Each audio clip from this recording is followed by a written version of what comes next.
Hello, hello. All right, so in this live stream, we're going to be continuing to make the shooting system for the weapons.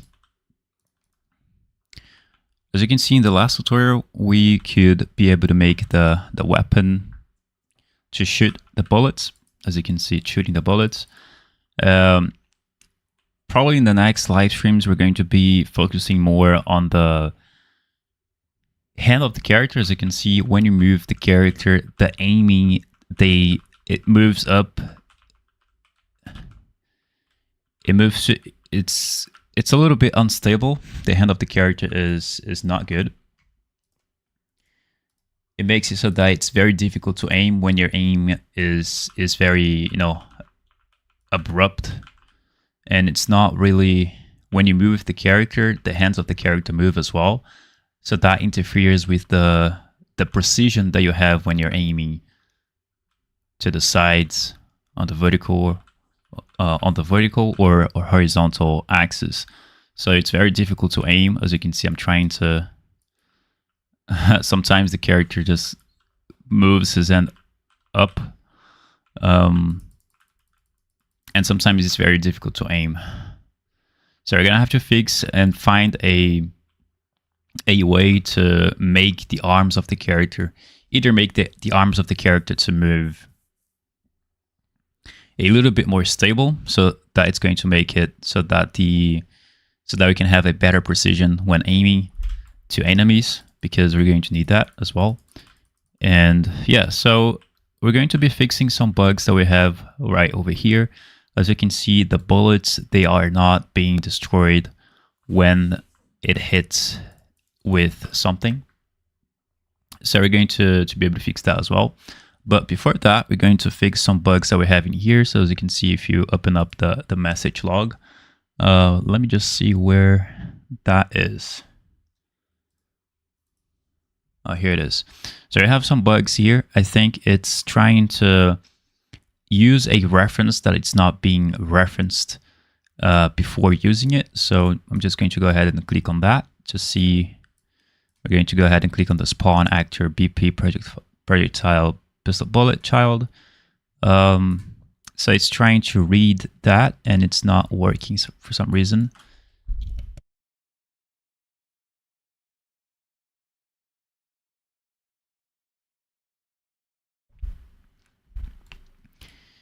So when we shoot, it tries to spawn that class, and I have to see where the error is. So let me just see. I think that doesn't give us that much information of where that error is coming from, but I'm going to try to figure out what's happening here. So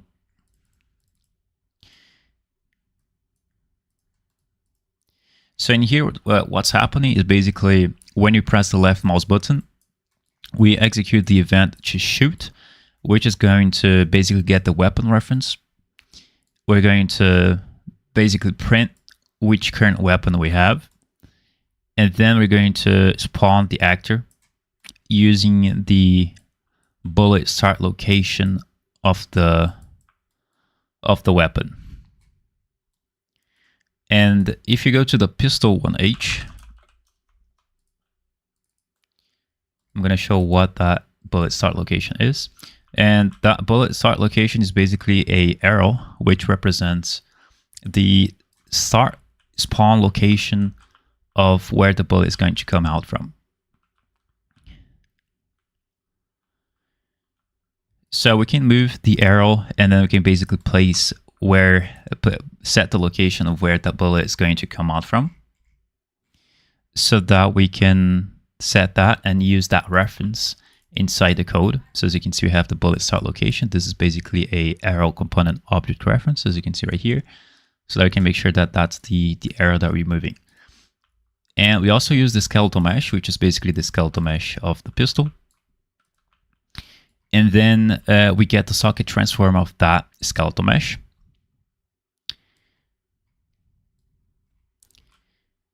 In here, the get socket transform, we don't really need to specify anything.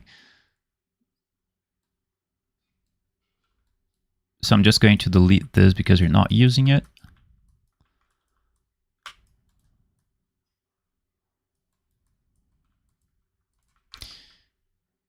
And in socket name, we usually don't set anything because that's going to get the root socket. So I'm just going to get another node called getSocketTransform, which is the same thing. Press on enter. As you can see, the default value for the in-socket name input is known. So I'm just going to write the same thing as known. So that's going to make it work better in the right way.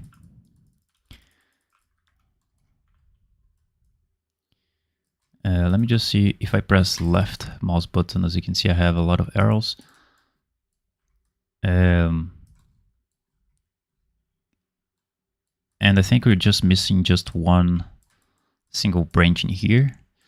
This boolean here is going to tell us if the macro could have found the weapon, whatever weapon the character is holding currently.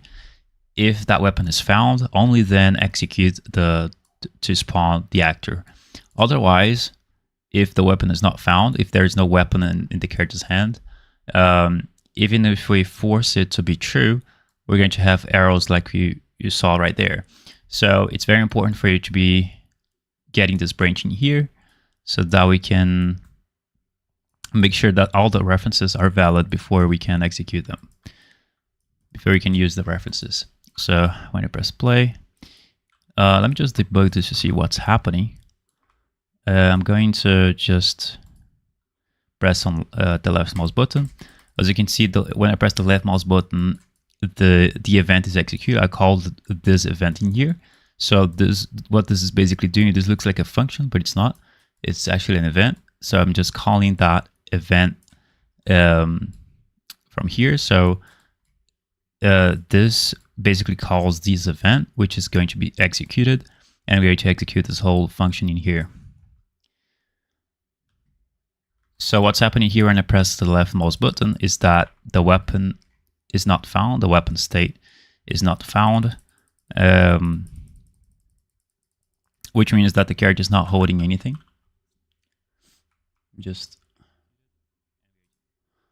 All right. So that's going to prevent us to have those error messages that we got before.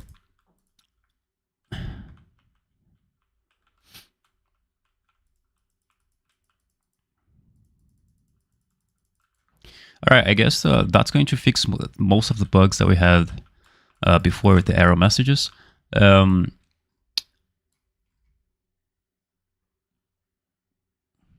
Well, usually when you want to press to shoot, you have to basically aim first. I think in The Last of Us 2, you have to necessarily aim for you to be able to shoot. So I think we can make that condition so that we can make it so that the player can only shoot when we're aiming, so when you're pressing the right mouse button, in this case on the mouse, if you're using the keyboard as an input. Now, if you're using the gamepad, it's probably you're going to aim with the L1 and shoot with the L2 or R2. It's going to really depend on what kind of input mapping you want. But for the keyboard input, as you have the keyboard and mouse, we're going to shoot with the left mouse button and aim with the right mouse button. So in here, before pressing, so when you press the left mouse button to shoot, we're going to check if the character is aiming. So we're going to get the condition is here, the condition in here, and check if the character is aiming. So I'm just going to get let me just see if I have that verb. Yeah, get is pressing aim. And this variable right here, if you search by name, you can see here that it's attached in the aim input graph. As you can see here in the event graph, it comes with a GASP system. And this variable is being set from the actual action value. And as soon as you press on aim, as you can see, that variable IsPressingAim is updated to true or false, depending if you press and release it.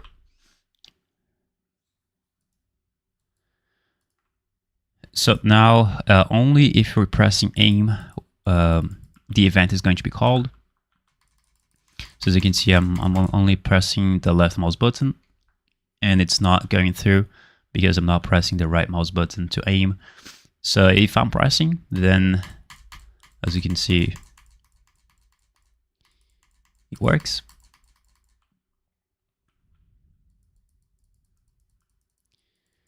Now I'm going to get another node called, I'm going to check for another thing, because as soon as you pick up the weapon, as you can see, we have the overlay state, which is default in this case.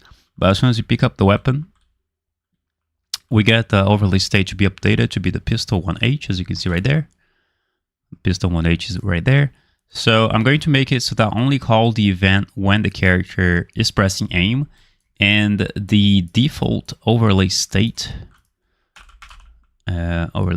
here is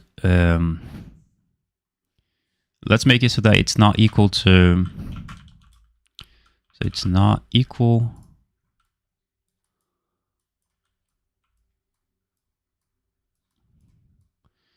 so if it's not equal to default, which is the default pulse, then we can shoot. But we have to be very careful with this, because maybe we have, you know, torch as an overlay state. I don't know, maybe we have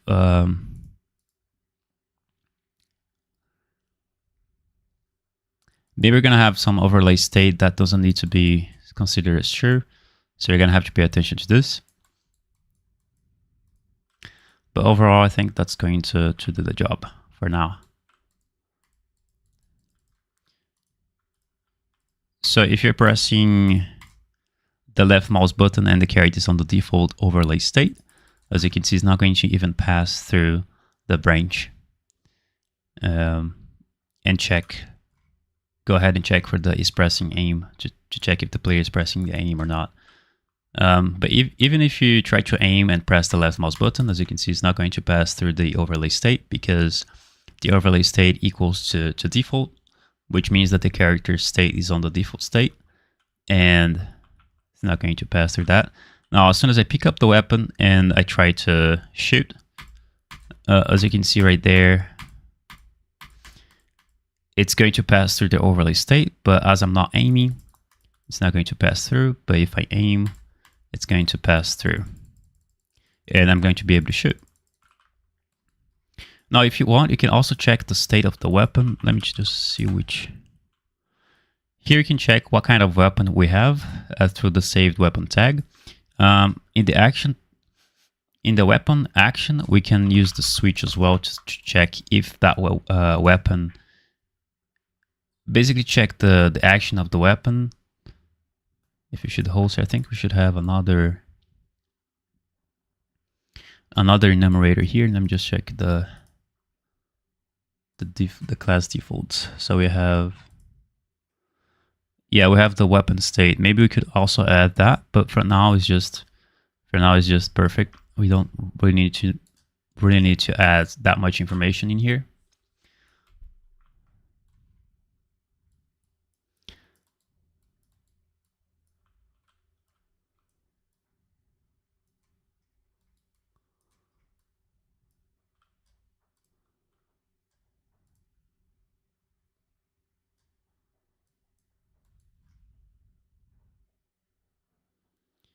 So in the projectile, we can go ahead and click on that. I don't know why it didn't update it, but it's okay. The thumbnail image didn't update, but that's okay.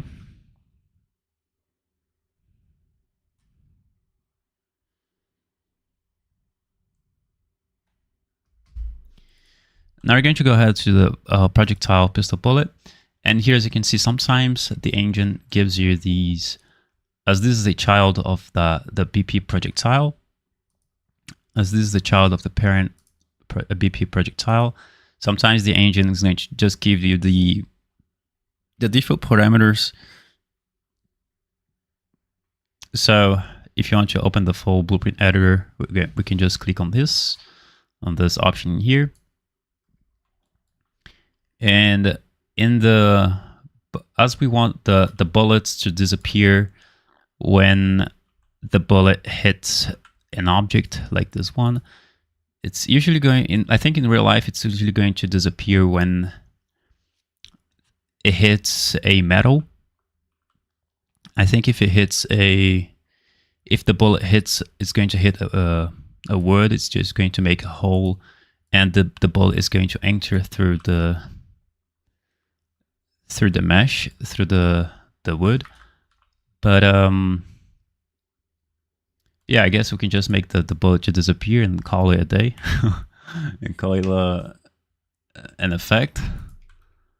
So we're going to do that right now.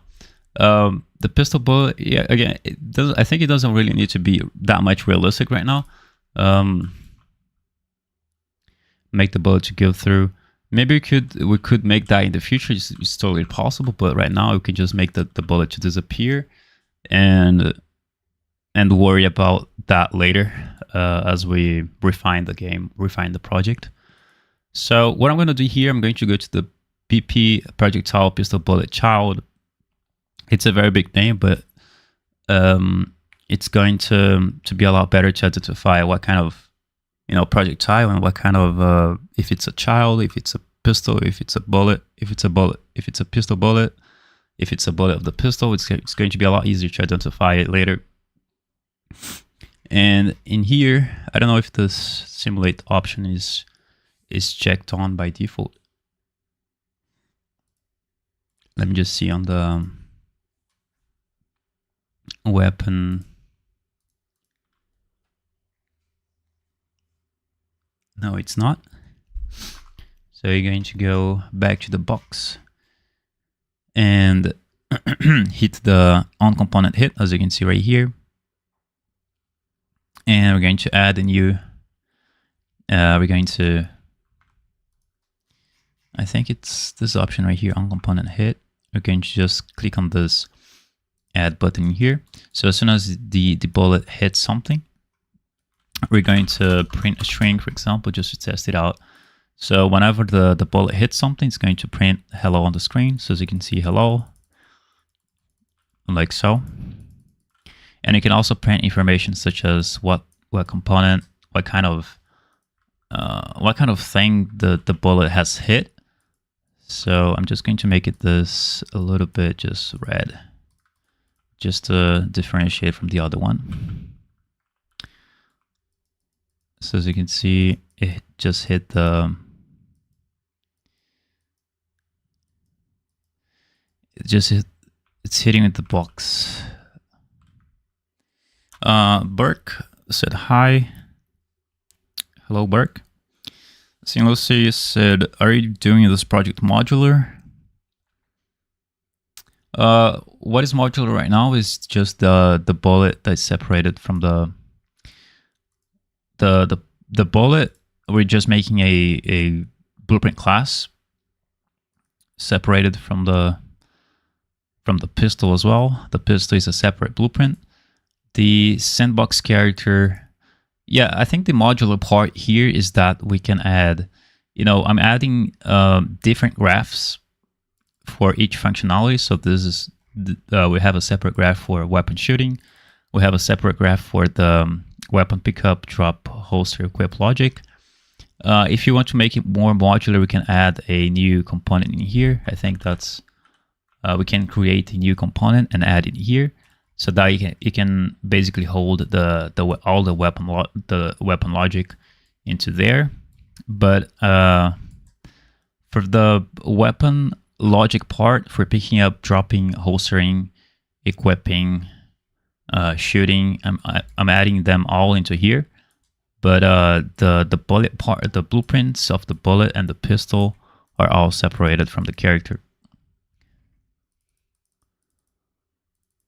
But maybe in the future we can make it all the logic of the weapon, of picking up the weapon, dropping, etc.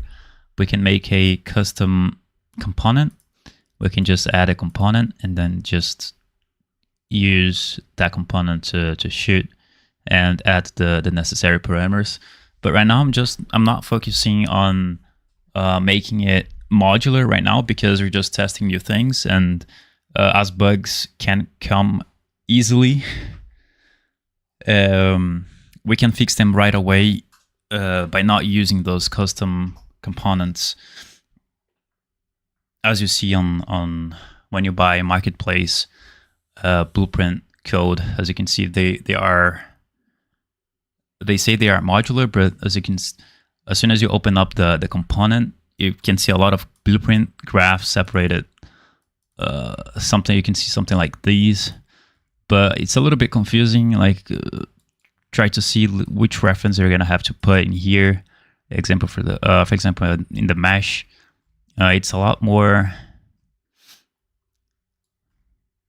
It's a little bit more complex, but as soon as you can get the reference right to be working, you can get a system to be modular, and of course, you can just move this component and add this component to your character, and you don't necessarily need to create to just copy paste every single code into your graph, but instead you can just add that component there and then call it from whatever input key you want, and then just map it, and then everything works great. So component making modular, it's a very good idea. Perhaps we're going to make it modular in the future. So thanks for that. All right, so but the idea here that making it modular again is that you can just, at any project, you can just basically add the component in here. So let's say I want to add the logic of, make my character to be able to pick up, make my character to be able to pick up, holster, do anything, make the character to shoot, pick up, drop the weapon, etc. And I want to make it as fast as possible. So in that case, I can create a modular component and move all this logic in here to the component, and then make everything work great. I think I've explained too much, but I hope that makes sense.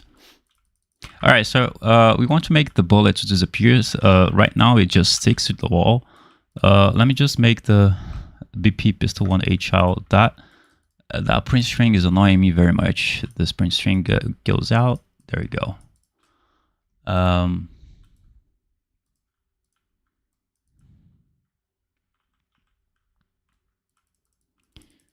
As you can see, it's hitting the pistol bullet child. It's hitting itself.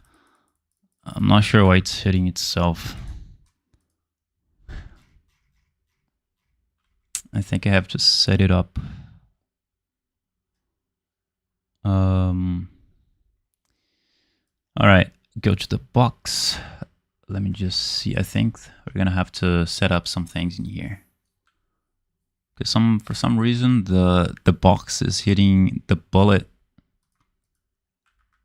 Let me just see where the other actor is. So when you shoot the wall, it should. Oh, okay. Now I can see it. All right. So as you can see, okay, so it's working right. Sing Lucy said, I wanted to say that for you if you want to sell it.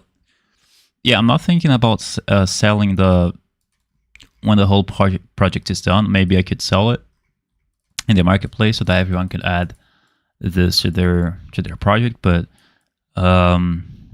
this project is very far away to being done. Maybe I'm going to spend at least 3 to 6 months to finish it, to get to the ideal project to be done. But yeah. So as you can see on the pistol, let me just see on the projectile bullet pistol bullet child, we can see if you print out the other actor, and if you press on play, I'm just change the text color so that we can see what kind of object the bullet is hitting. So as you can see, when I hit this wall right here, it says SM cube, and that's the actor name. And if I try to hit this, it says target multiple. If I hit this, it says target plate single. And this is a wooden block rectangle. If I shoot up, eventually it's going to go down and it's going to hit the floor. Let me just see if that's going to hit the floor. Yeah, it's going to hit the, as you can see, hit the floor. And if I try to hit that, yeah, it's going to hit the floor. The gravity maybe is a little bit too much strong. Yeah, so as you can see, everything works. The other actor is functioning well. But the thing that I want to do in here on the projectile pistol bullet, actually, we can do something different. In the BP projectile, I'm going to build a custom event called destroy bullet, so that we can destroy the actor itself, so that we can call that event. And as this event is inside the parent, we can just call that event. Let me just name it to be destroy bullet event. We can just call that event in the pistol 1A child, not in the pistol bullet. And then we can just right click and call that event. Let me just see why I have two events. Oh, so we have the, oh, interesting enough, we have two events. One event is for the, one event is called whenever that event is called, I think. So whenever this event is called somewhere, this event is also called. So I think that makes sense. And so as you can see, we have the destroy bullet event here. So every child we create, let's say if you want to create the arrow, if you go to the asset actions, you're gonna have to create firstly the child blueprint class, and this child blueprint class is going to be called. Let me just copy the name of this. This is going to be a lot easier to be done. I don't need to copy it. I just need to add the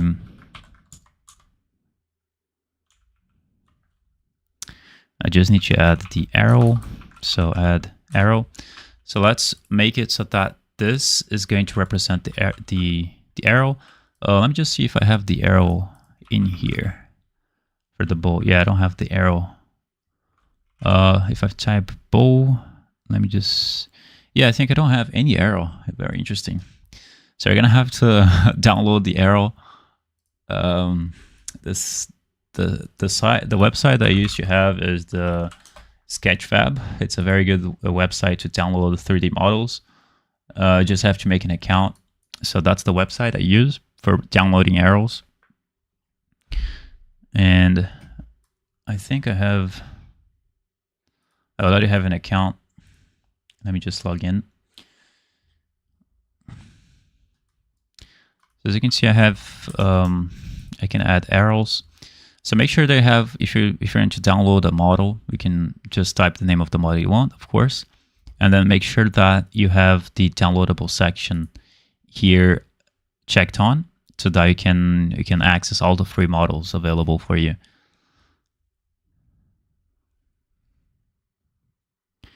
Biduk opposite. Is there any way I can make my car damage while I'm playing?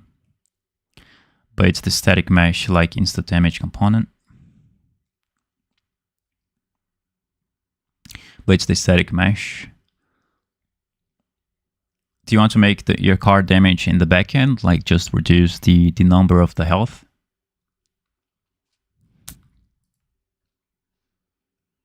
or you want to make your car damage visually, like damaging the car itself visually.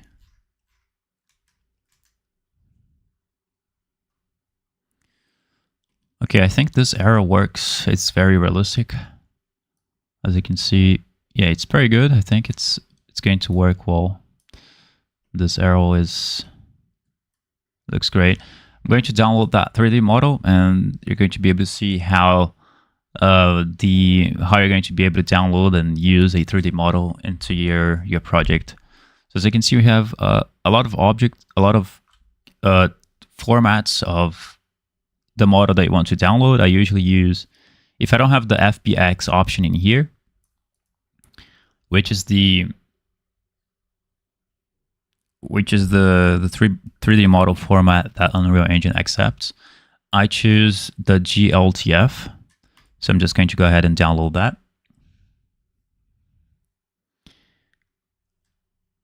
And as soon as I download that, I'm going to just go to the folder.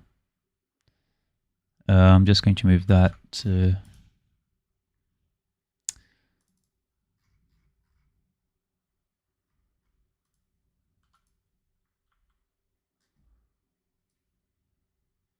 I'm going to move that to the documents, and I'm going to show more options. Choose WinRAR. If you don't have WinRAR, you can use the Windows, the extractor that comes with the Windows. And then I'm going to extract to arrow, so that's going to create a new folder for me. So inside that folder, we have the textures. As you can see here, it's very well made. And we have the scene bin. I think I don't use that. But I use the scene GLTF, which is the model that we want. And yeah, so I'm going to just open up Blender. I have to convert this to FBX. So inside Blender, we're going to use the general. We're going to choose that general thing. Here, I'm going to just delete the box. I don't need that box. And from here, you can also, if you want to choose to delete the camera light, you can delete that as well. I don't need that. So I'm just going to go to File, Import, and import GLTF, which is the same format that you've downloaded. So I'm going to import as GLTF and export it as FBX. So as you can see, I'm going to access that arrow folder, and I'm going to go to the scene GLTF. So as you can see, I think this arrow is very big. You're gonna have to make sure that this arrow is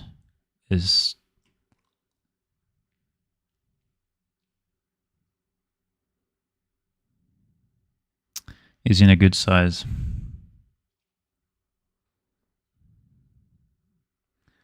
Bedouin Cop said, no, it's like dense, etc. I've never seen this plugin. I'm gonna have to check it out later. So I'm gonna do one thing here, is just export the size of the bowl, because the size of the bowl is going to depend, like the arrow is going to be right over here. So we need to really have the real, we really have to get this bowl inside Blender to see what's the actual exact size of this bowl inside the Blender. So what I'm going to do is just export it to the document folder. I'm just going to export it as bowl, save, export. Very nice.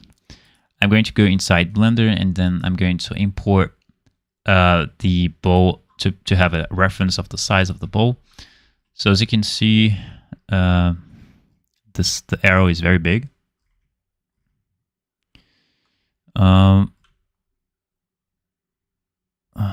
Let me just see. Oh, as you can see, the mesh is also separated. So as you can see, it's separated by parts.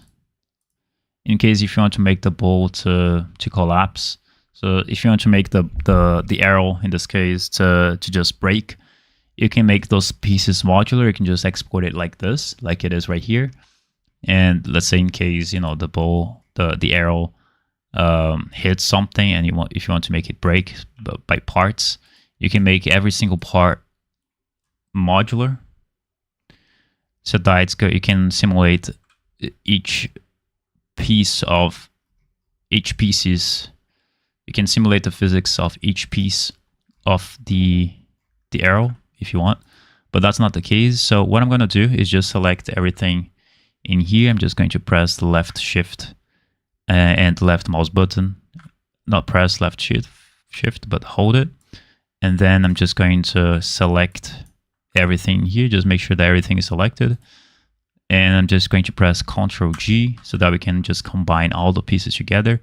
So that as soon as you select the arrow again and try to move it by pressing G, as you can see, the bow is just one single part. All the pieces are just connected to each other.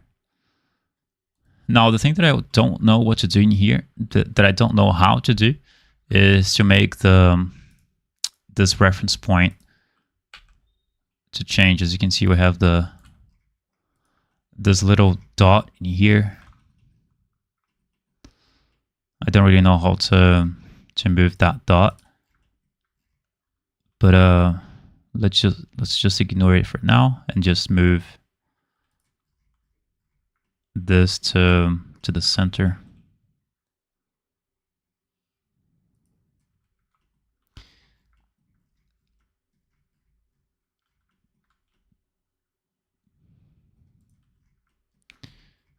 Just make it to be very aligned with the center.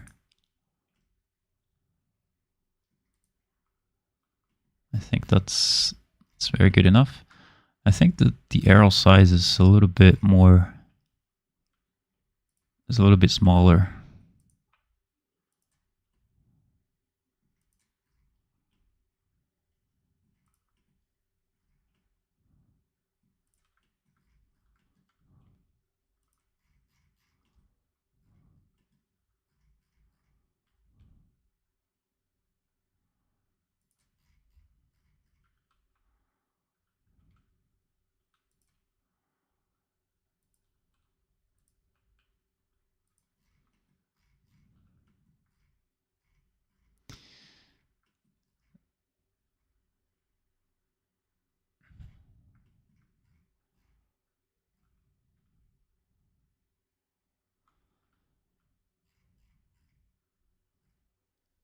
Yeah, I think that's I don't know if that's the usual size of an arrow.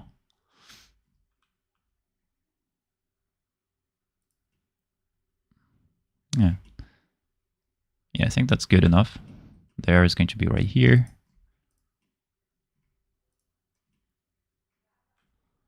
Just a little bit smaller. Like this, maybe. No idea.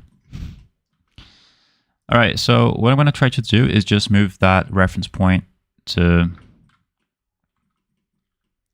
I'm going to move this arrow to be in the middle. And go to the object, transform. Maybe there's an option here to set the origin to geometry. Geometry to origin, or yeah. Let me just see if there is a set the origin to 3D. Yeah, that's the option. So you're going to select the mesh and go to the object, go to the set origin and the origin to 3D cursor. So that the origin point is going to be right in the middle of the arrow. All right, so after that, as you can see, we can really see the bones of that of the bowl, which is really interesting. So what I'm going to do, I'm going to press on delete, and I don't know what this is for. Bowl. Let me just delete that as well. There we go. Now you only have the Sketchfab model.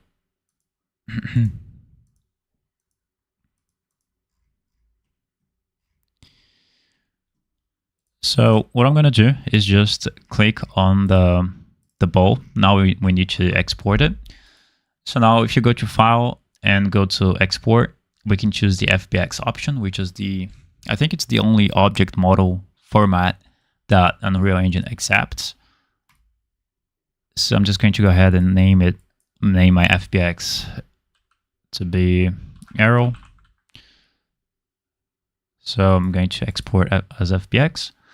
So now I'm going to simply go back to the game animation sample project. I'm just going to create a new folder maybe it's not needed to create a new folder, just put it in here.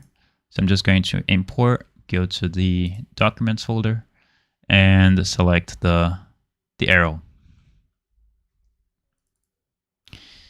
And in here, pay attention that we don't need a skeleton. So as you can see, the M41 skeleton is selected automatically. So just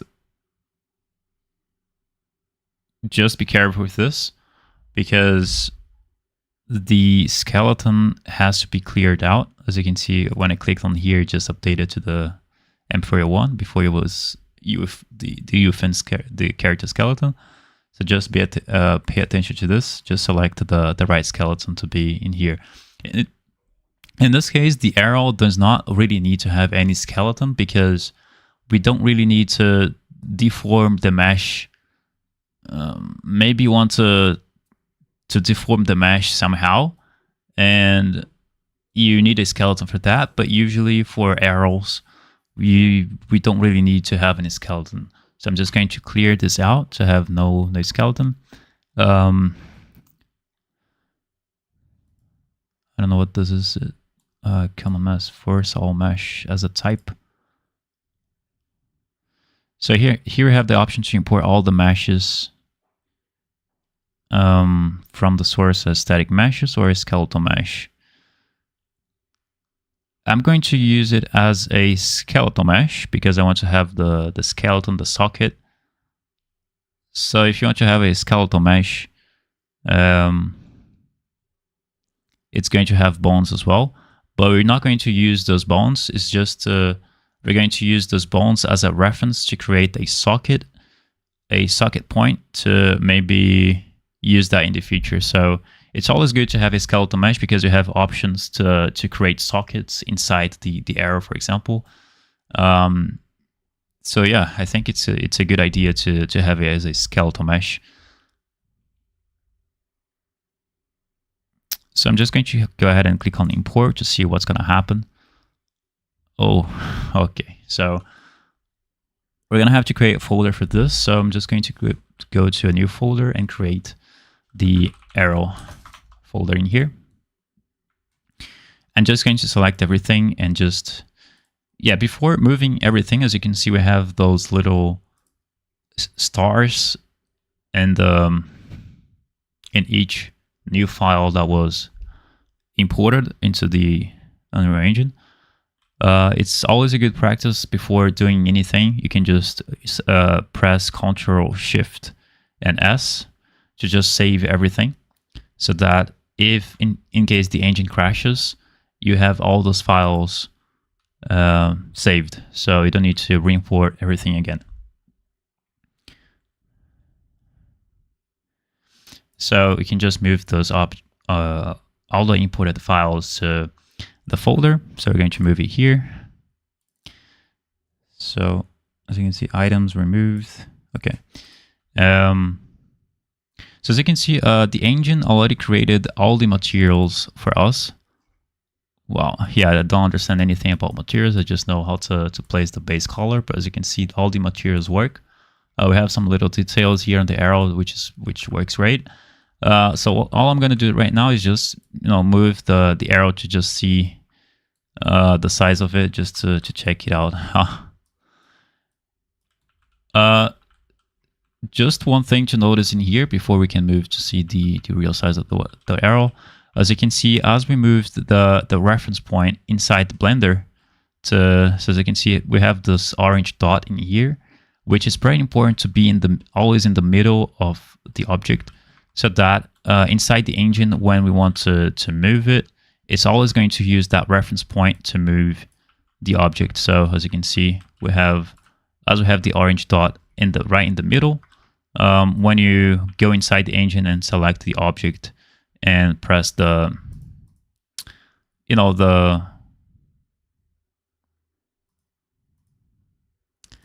tools to rotate and move the object, as you can see, it's always going to be in the middle.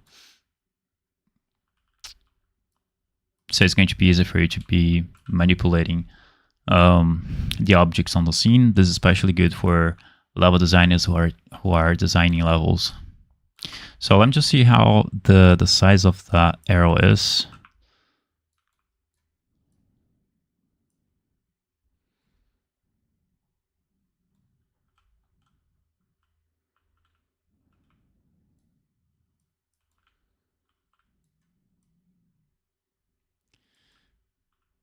Yeah, I think it's good. Retro said, amazing work. Appreciate it. I think I can make this I think I can make this writing to be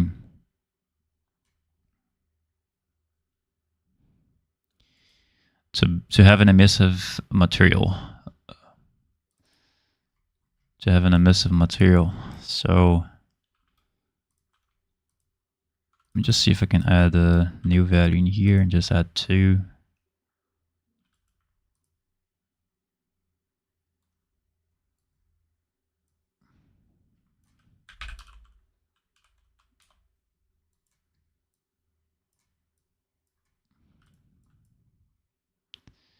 Yeah, I have no idea how to use materials at all, but if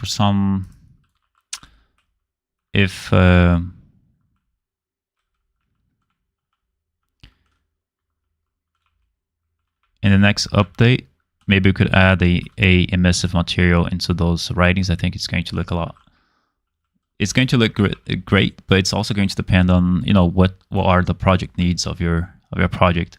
What are the needs of your project? So maybe it's going to make it look more futuristic. I don't know, but I think the size is really good. It works great. So the area is going to be right over here. We also have animations for the bow. As you can see, we have the bow draw from the ALS, which basically bends the bow and stretching out the string, which looks really great.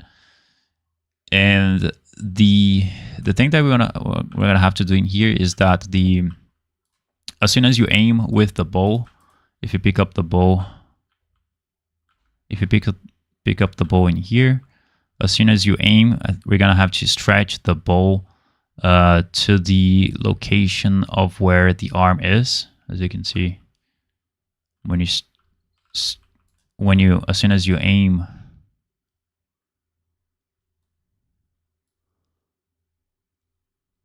yeah, we're gonna have to fix that with IK. As you can see, the character is not holding the string as it should be, but that's no worry right now. We can just worry about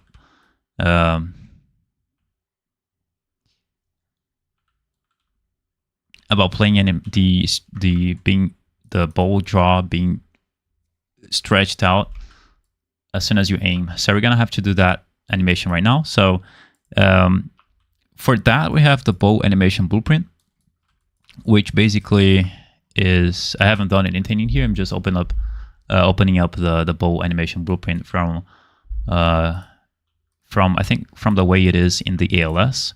Let me just check how it is in the ALS, just to check it out how it's done. So I'm just going to open up my advanced locomotion project in here just to see how it is done.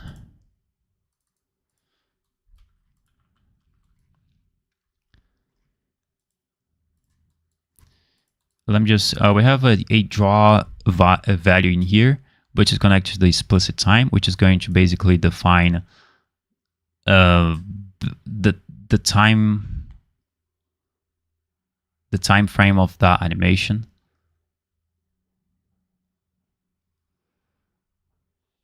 Of course, we can make it very simple. We can make a very simple logic. As soon as the character presses to aim like this, we can stretch the bow, and then when we release it, we can just stop playing the animation, but in reverse.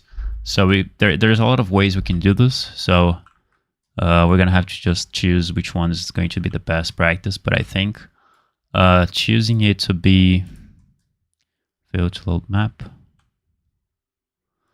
Yeah, I'm gonna have to open up the ALS on a different version of Unreal Engine on 5.5. There you go. So the bow, this way of stretching out the bow is going to be a better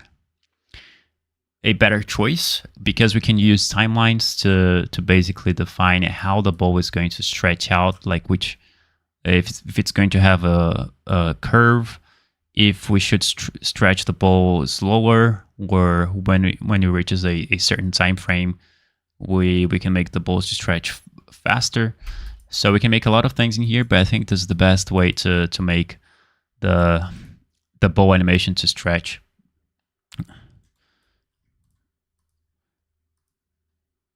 So what I'm going to do is add that bow animation blueprint to the bow blueprint child.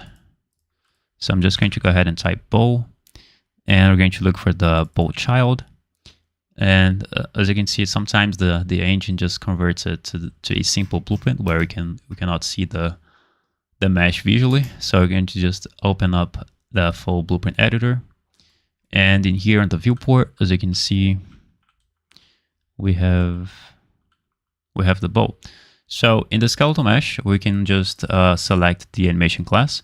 As the bow animation blueprint is already created for us, we don't need to worry about creating a new one. But in case if you don't have a bow animation blueprint, you can just go to the bow skeletal mesh, right click, and go to create and create animation blueprint. So that's going to create a new animation blueprint like this one.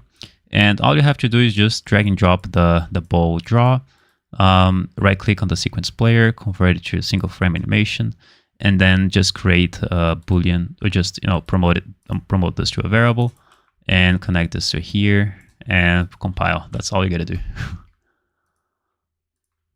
So I'm just going to delete this because I don't need it. Let me just see how.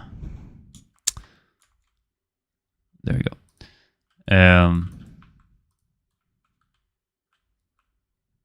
Yeah, we can visually see as well, if we try to get the draw value in here to be 1, as you can see, the bow is going to stretch. As this is in the preview, we can really see how oh yeah, we can just also edit the value in here. So as you can see, we can just basically see how the bow is going to stretch based on the time frame. And the duration of the stretch animation is going to be 1. Yeah, it has to be 1 second. So it's basically going to take just 1 second. This is just this is just a simple animation of the bow stretching, and it takes 1 second. And 1 second is the perfect time frame, because we can use the 1 second. We can use the 1 second reference to basically edit put those values in the timeline, and then use those values to be read to be applied on the draw variable in here. So yeah, I'm just going to set the draw debug value, the draw float variable as 0 for the default value.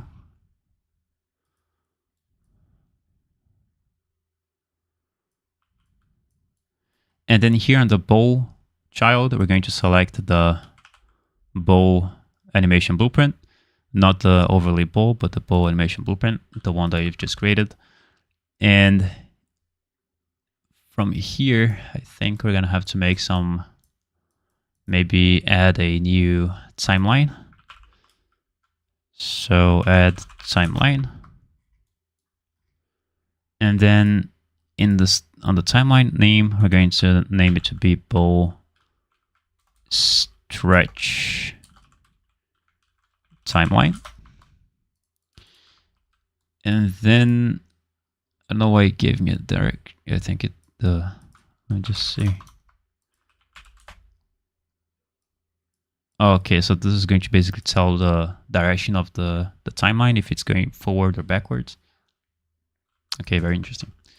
So you have the direction, the direction value as the default value as soon as you create the timeline. I haven't noticed.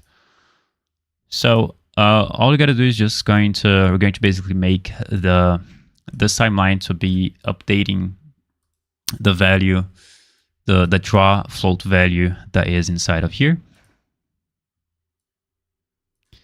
So all you gotta do is just get the skeletal mesh. Let's get the NM instance. And then from here, we're going to, okay, I think we're gonna have to cast to the bow child, or not bow child, but bow animation blueprint. I think this is not the usual way of doing things, but, or maybe, yeah, let's do something let's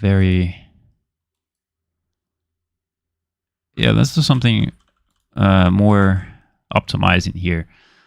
Inside the bow animation blueprint, we're going to select the event blueprint play, blueprint begin play. We're going to cast to BP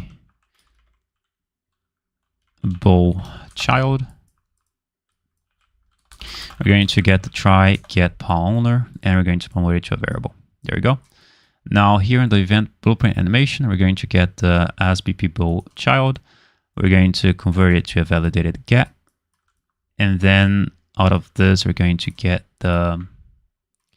We're going to have to create a new variable, and we're going to name it to be draw bow. Maybe stretch bow value, and then name it to be float.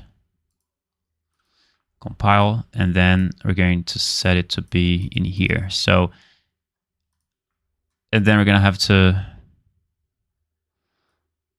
yeah, from this value, it's going to be read from here. So we're going to get the stretch bow value in here. We're going to promote, get the draw debug value in here. We're going to promote that.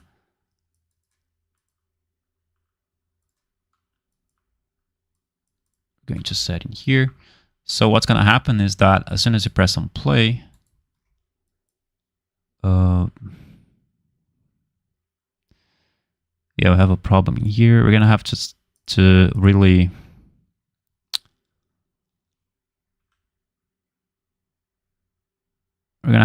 see what value I put in the object, because it's a little bit complex to find out what value you put in the object of the cast node. Sometimes it's really annoying, but we can use the BP weapon master. Instead of casting to the bow child, we can use the BP weapon master. And then from here, we can just compile, but we also get a warning, which is really annoying, but we're gonna have to find out what's the best solution for this later, because I'm gonna have to spend some time to find out what is the best, what is the node that I connect to the cast of the weapon master. But what I really want to do is just connect it to the use the node cast BP bow child, and then try to get the object from here. But it's a little bit complex to maybe get owner works. We're gonna have to keep trying new nodes. So get player pawn, it's not gonna work.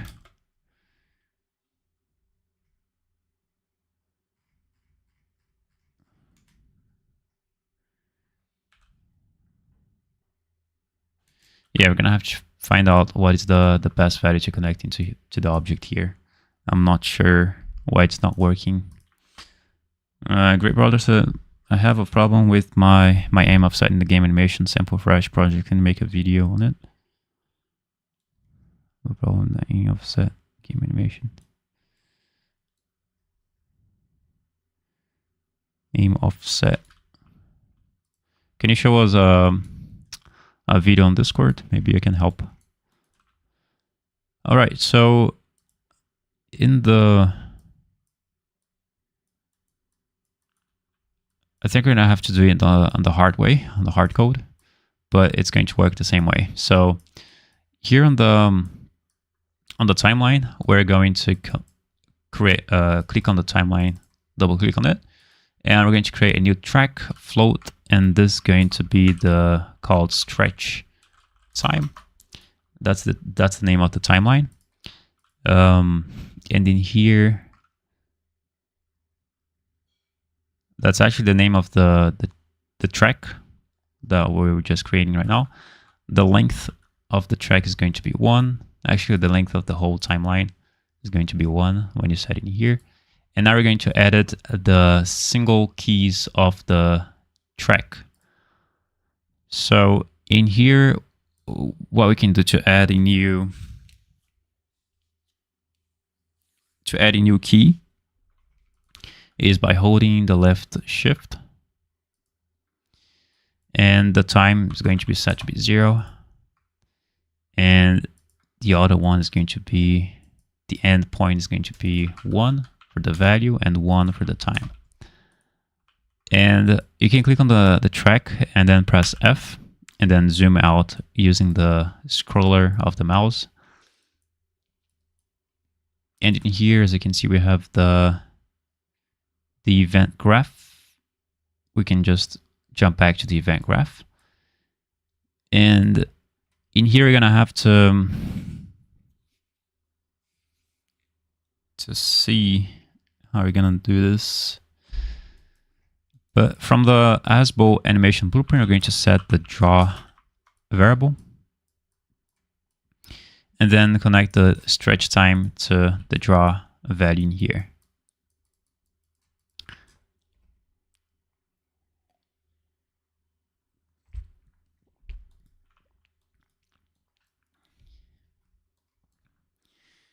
And as we're going to have the reference later of the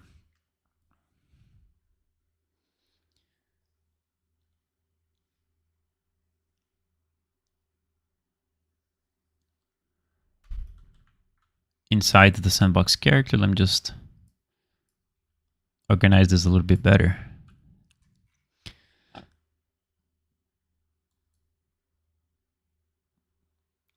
We can basically, instead of creating custom events in here, of triggering the play from start or play in here, we can just get the bow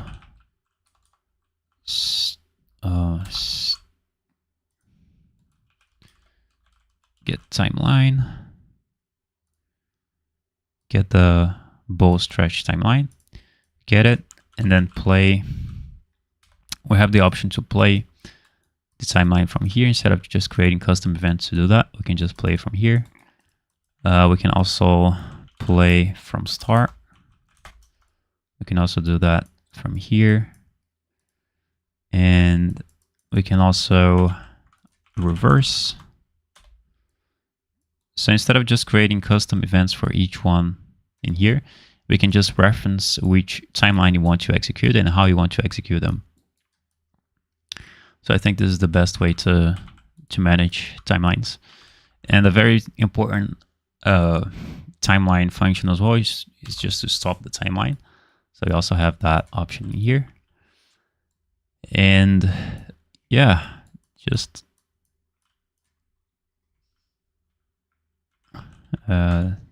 timeline that is used to stretch the ball. Cool. Now, as soon as we want to make it so that as soon as you right click and hold in the game, as soon as you hold the right mouse button,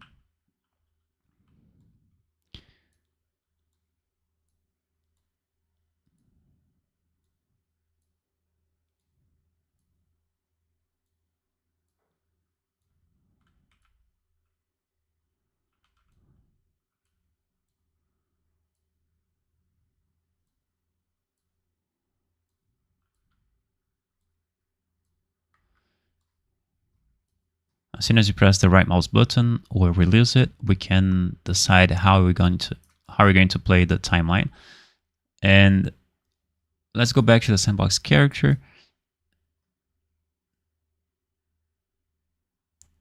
I'm thinking about to create a new separate graph only for handling the ball aiming, because it's we could expand the system later. So ball, let's call it BowStretchAim, something like this. We can change the name later. So I'm going to create a simple function which is going to be stretch ball, and I'm trying to think about how I'm going to execute this.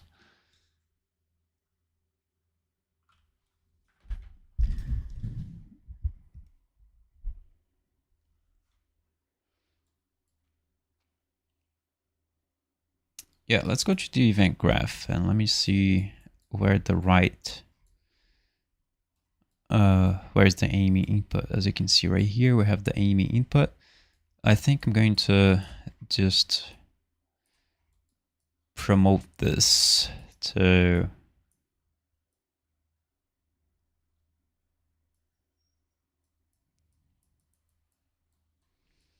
I'm going to create a second section in here and then call it BowStretch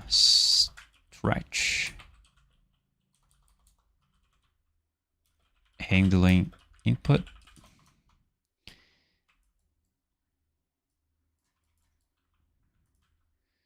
And then from here, I'm going to get a branch and check if IsPressingAim, because as we have only one execution pin, we're gonna have to know if that one single execution we're just pressing or releasing it, because just from one single execution pin is executed both when the player presses and releases the aim button.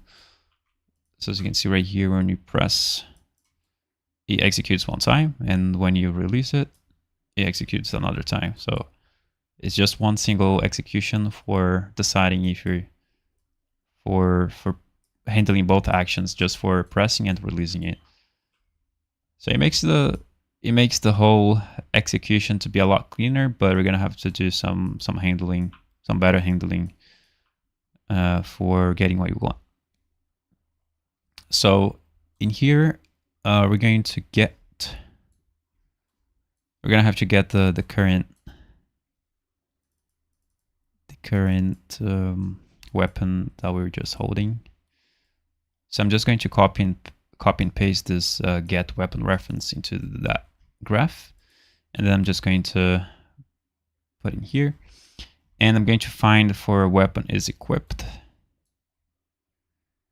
and then we're going to have a switch, and this switch is just going to make sure that we only, oh yeah, we're gonna have to also get the, I think this weapon state found, I think the weapon state is the weapon not owned. We can just consider it to be not necessarily weapon state, because just weapon found. So it's going to pick whatever weapon is equipped in the character's hand. Of course, in the future, maybe we could have like both. We could have the ability for the character to be able to pick up and hold two different weapons at the same time, but I think that's not the purpose of the... I think we're not going to need that. So this macro here is just going to be better. It's going to be less complex to handle both blueprints, both weapon blueprints at the same time. One on the right hand of the character and the other one on the left hand of the character. So I guess this is the best way to do this. And so what this macro is going to do is just going to execute this whole code in here, and it's just going to find for the weapon that is equipped on the character's hand. As we can't have multiple weapons blueprints more than two, we can only have one weapon blueprint at the same, just for one single time.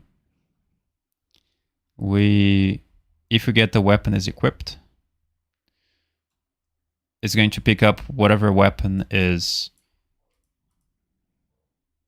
on the character's hand. So if the character is pressing aim, I think we can check this for later.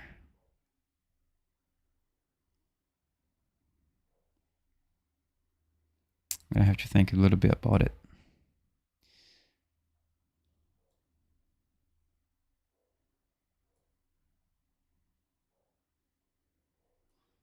I think you can do this. It's going to take a little bit on performance, because every time when you aim, it's going to run a for each loop.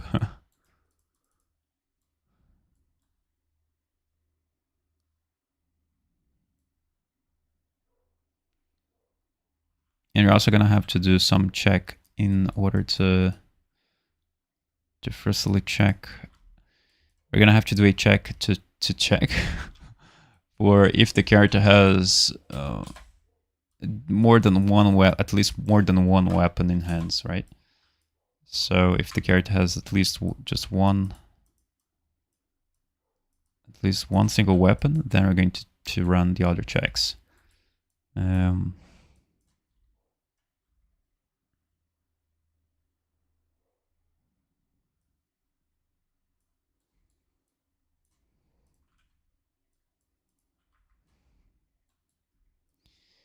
And if the weapon found is the bow, we're going to just print a string saying hello, just to check if it's going to be executed.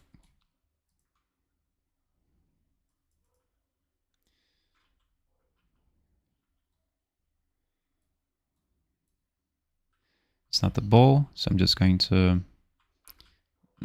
drop the pistol and pick up the bow. And as soon as when I aim, I get hello there. So as you can see, I get hello every time when I hold the right mouse button and release the right mouse button.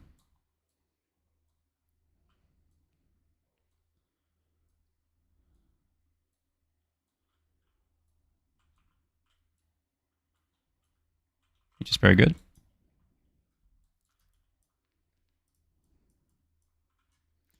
So if the character doesn't have any owned weapons in the character's hand, as you can see if you hover over it, you have the BP owned weapons array, and the num is 0, which means that we don't have any. The character does not own any weapon, and what it means by owning a weapon is that the character doesn't have any weapon on his hands, and the character doesn't have any weapon on the holster, on the pocket. So the character doesn't have any weapon at all. So as soon as I pick up the pistol, for example, and when I hover over it, as you can see, the num equals to 1, which means that the character now has one weapon at least. And when I click on the drop down in here, we can see that we can basically see which weapon is on the character's owning. So you can see this is the pistol child, and this is the pistol child over there. So now as soon as you aim, as you can see, the execution is going to pass through, because right now we just acquired a new weapon and the character has more than one weapon. So yeah. And he's just going to check for the weapon, which weapon is found. So if the weapon is found as bow, we're going to just print a string saying hello. And we're going to just get to see if the character is pressing the aim or releasing the aim from here.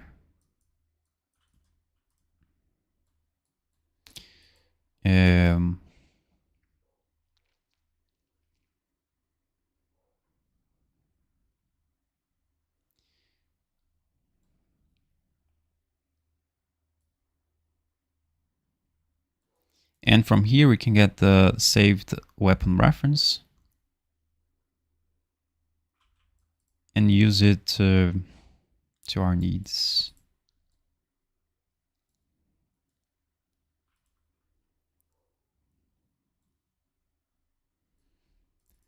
I'm gonna have to check it out if promoting this to a variable would break anything, because we have we use that saved weapon reference for when we pick up a new weapon. So I have to make sure that that saving this weapon reference doesn't do anything. So every time we pick up, we drop the weapon, we get the reference of the current weapon that we're holding. So this code is just, yeah, it's just written right here. Get the owned weapons reference the character is holding, so that we can use it to holster the weapon the character is holding first before picking up a new weapon, or making the character to drop the weapon or do anything else.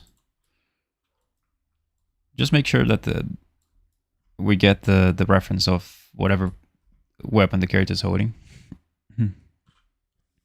Kevin say, I caught you on live. I caught you on live. I caught you live.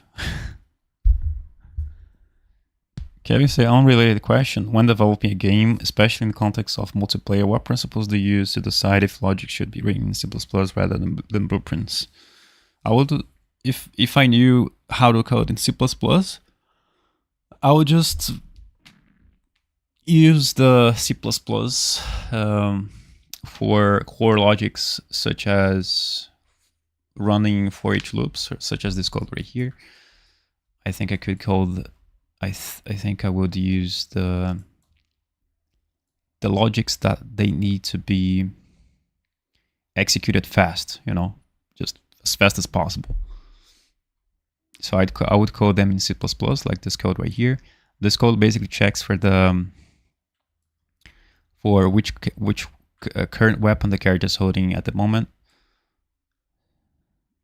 And then we get the outputs. So I have the inputs. So what kind of weapon do you want to search for? If the weapon is equipped, blah blah blah. And here he gives the output for the weapon, what are the information of the weapon, the weapon actor, if the weapon state was found, such things. So I will just use C++ for handling those types of codes for the heavy code part, and I would do follow. Now for multiplayer, I would code everything in C++, but firstly for prototyping, I would use 100% blueprints, because for converting all the code later, it's easier for you to be making everything in C++. It's a lot easier to make everything C++. You can develop and prototype a lot faster than, it's a lot easier for you to develop and prototype first in blueprints. And then later, when you see that the code is done, it's ready for ship. Maybe it's ready for, maybe in the middle part of, you know, between ready for shipping and shipping, I would convert everything back to C++ to make sure that the code works great. But I wouldn't convert I would convert everything right away. Maybe I could let some codes to be in C++, but it's also going to depend a lot on what you really want to do, what you really want to achieve.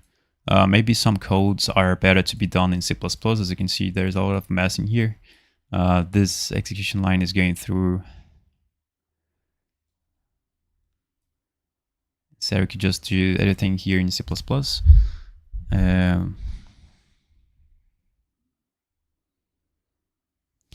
Now in C++, you don't have those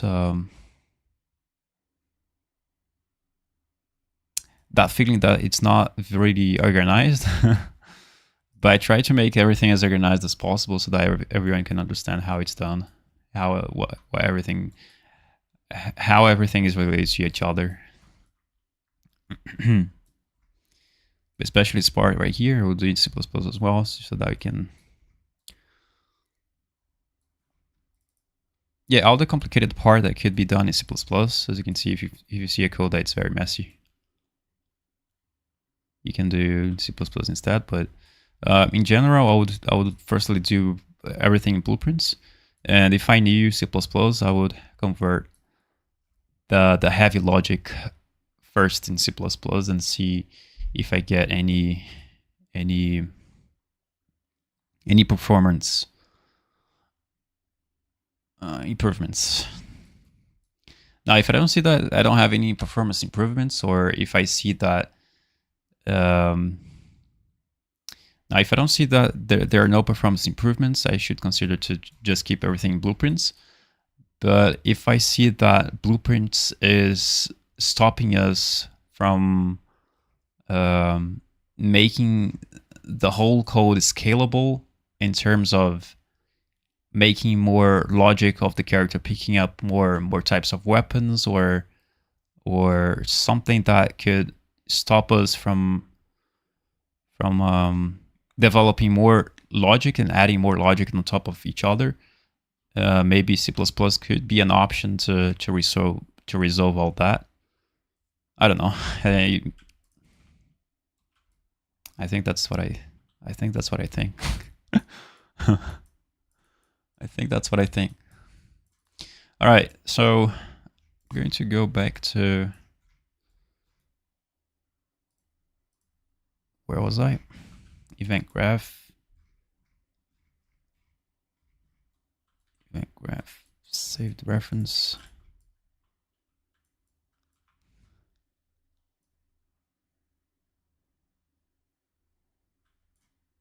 All right, from here, I think we're gonna have to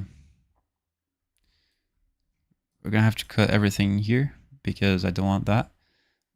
What I want to do is just go delete all the pp bolt child and go to the weapon master, because the weapon I'm going to be able to I'm going to go to the weapon master and paste that that code in there. That's going to be a lot easier for you to be able to execute those things. I don't know why when you compile. Oh, okay, the timeline is named as timeline. That's right. So the new timeline is now named as timeline. So we're going to just change the name of here. You can just either change the name of the timeline that you've just copied in here or in here. I'm going to just call it to be, what was it? What was the name again? I think it's the stretchable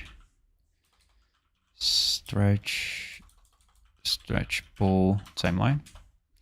I'm just going to compile, and the reason why I'm putting the timeline in the weapon master is because I want to execute it from here. So as you can see, I have the saved weapon reference, which is going to be from the weapon master. I think it is. I'm not sure. Yeah, I think I should have done that. I'm just going to move it back.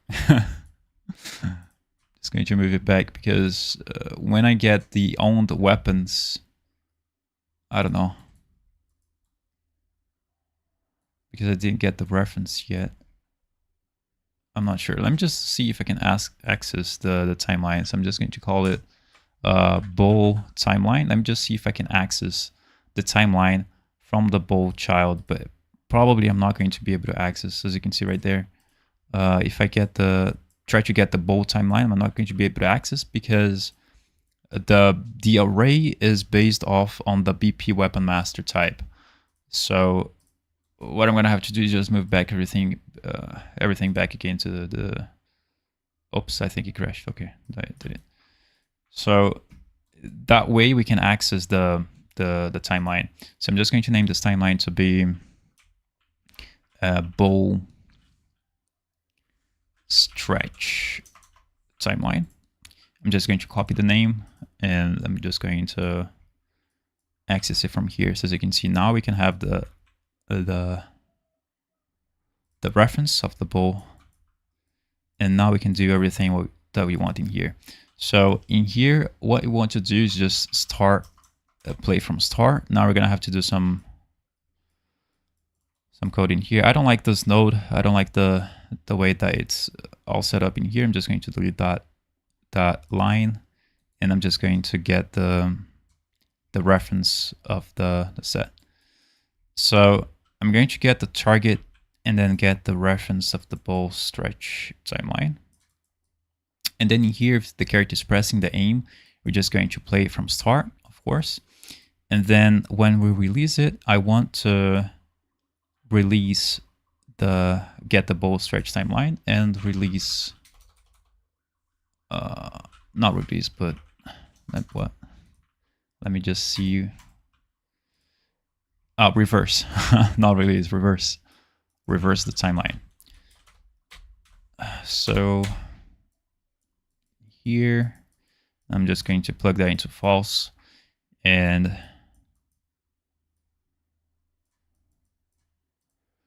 there you go.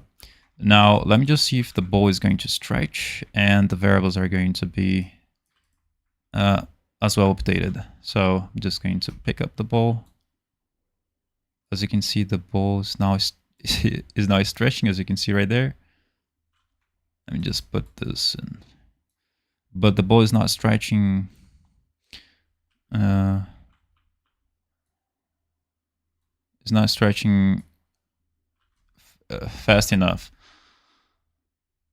So we can go back to the weapon master, and I think we can make a curve like this. I'm just going to select it to be auto,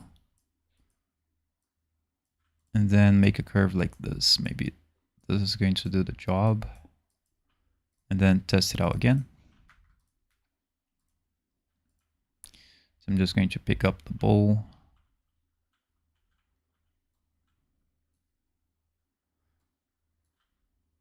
Yeah.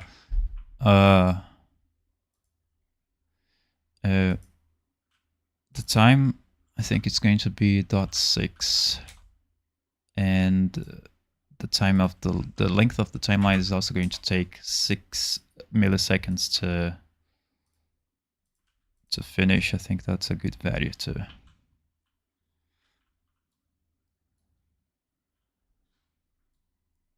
Almost there. So I think the bow should take. It's also going to depend on how the overlay system is set up, the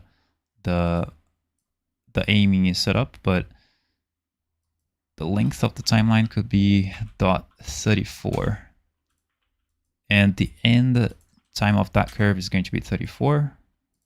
And then I'm going to just press F again just to readjust the timeline. And I'm just going to set this to be right here. So it's all about, setting new values and testing it on your own to see which one works the best.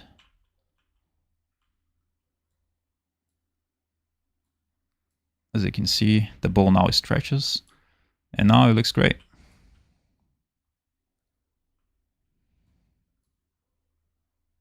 And now the character's hand a little, yeah, it's a little bit far away when the character just.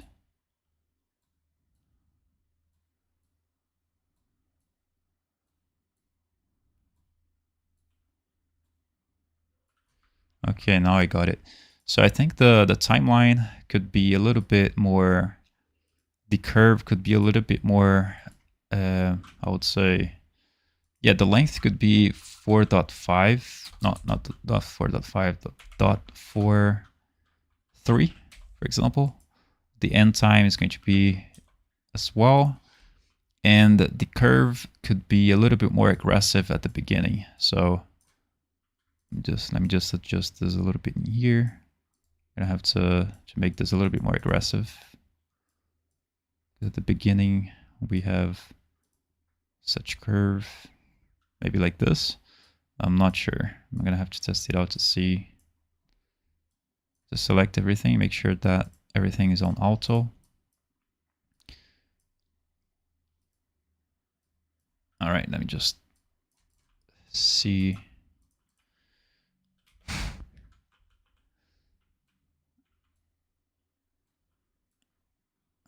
All right.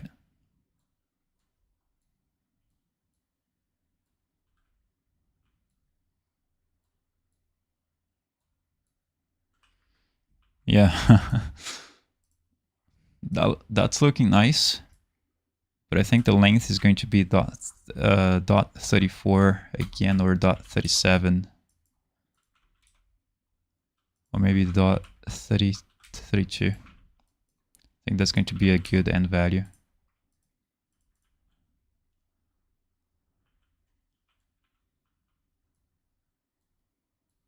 Yeah, I think that's...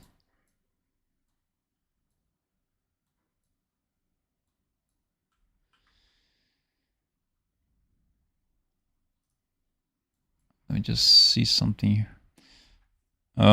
Kevin said, wow, what an amazing explanation. That's a great point about the relations between the logic. You really excel at breaking down all the relationship between the systems. Appreciate it. Just wanted to ask you something, that the live streams you are doing, are those just devlogs? Or if we follow from the start, we can also follow your streams and learn building system. Like, yeah, that's the whole purpose. I think you can decide to do whatever you want, but basically what I'm doing here is just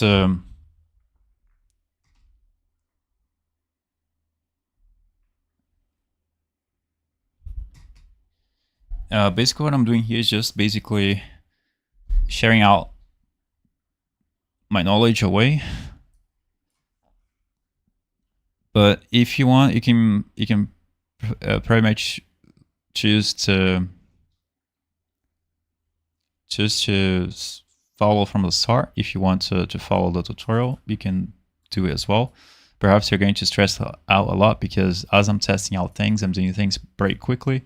Maybe it's not the best, so maybe not the best approach. But you can choose to do whatever you want. I try to explain as much as detailed as possible, so that what I'm doing, so that you can learn as well.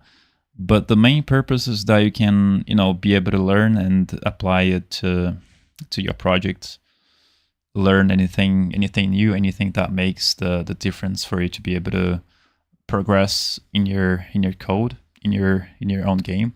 Now, if you're trying to do the same thing I'm doing, it's totally fine. You can do that as well. Or if you want, you can also wait for me to release the project files for free. And I think I'm going to release it for free from the dev stream from 0 to 20, so that you can have access to all the project files for free. Or if you want to subscribe to my Patreon channel, where I post all the recent project files for this project, for all the subscribers, you can subscribe as well to get the latest from my supporters.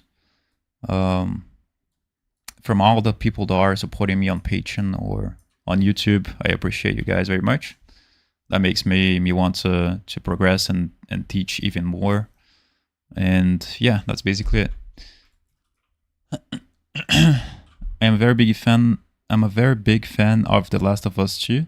So if I wanted to make a game like that, can I suggest a beginner like me how to start?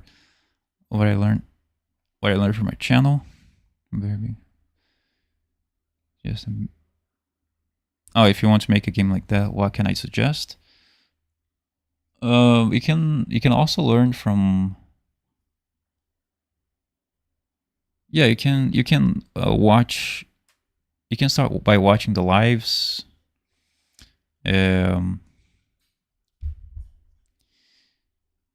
You can buy courses from the Udemy. Right now, I don't have any course made. So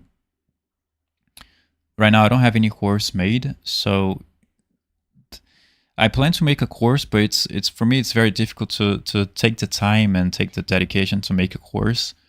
I also don't want to be like a course seller, so the one that only sells courses. But I do want to share knowledge and to help as much people as I can. I think that makes me very happy. But for now, I can recommend you some courses from Udemy. I think Udemy, you can find some very good beginner courses from there, as I don't have an Unreal Engine course yet. I also plan to make a full course that teaches everything that I know, from blueprints to animations, to everything that you see right here. It's pretty much teachable. I can pretty much know every single detail of this panel right here. For example, I know every single detail from this panel as well. In here, I know. So I have all the knowledge, but the time that it's taken from making a course, it takes a lot of time. So maybe I could make a course by the end of the year. It's done. But there are pretty good courses on Udemy as well, beginner courses for blueprints. So you can search it up on Udemy for beginner courses for blueprints, and you can see, you can pretty much see the best highly rated course, and then you can take that course.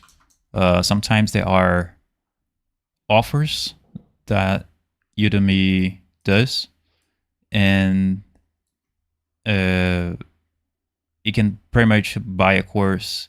For example, in my country, I think you can buy a course on Udemy for like $5 or $6. It's very cheap. But maybe if you live in the US, maybe you're going to pay something like $20.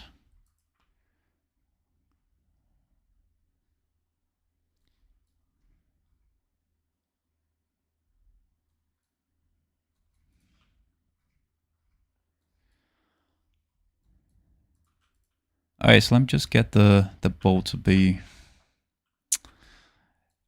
basically what we're trying to do here, in here is basically get the bow to be synchronized with the hands of the character. As soon as he pulls the bow, as soon as we aim with the bow. But as you can see, if I try to get the slow motion, I have the slow motion set up down in here. If I get the slow motion, and as you can see, you can really see how the animation is updated with the bow. So if you try to get the slow motion, which is a very good way to see and debug things, and if I try to press on the right mouse button, as you can see, the bow string is being updated before the character actually pulls the bow. So what I'm going to try to do is just update the state to be a little bit more, not the state, the timeline to be a little bit more delayed. So just going to put in here.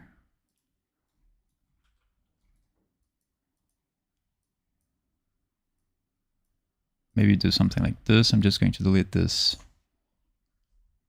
and delete.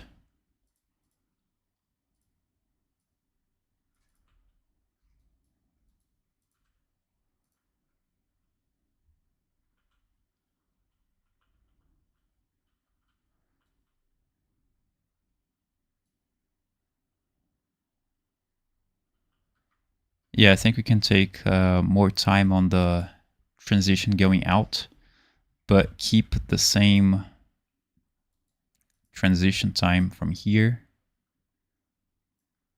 but take more time on the transition going out. maybe not dot 32 works, but dot 6 works. We're going to add the length of the whole timeline. So dot 6, 6 milliseconds to end the timeline is going to work better. And the time is going to be 6 for the end time. So it's going to look something like this, because in this time frame right here, the character does not, it takes a while for the character to just go back to the other state of just holding the bow. So as you can see, when I stop aiming, yeah, we're gonna have to make it a little bit more faster. So that's basically the tweaking and boring part that you just have to tweak. Dot 5, dot 45. Let me just see how that's going to do. I think that's going to work. 40.45 is going to be a good value, I think.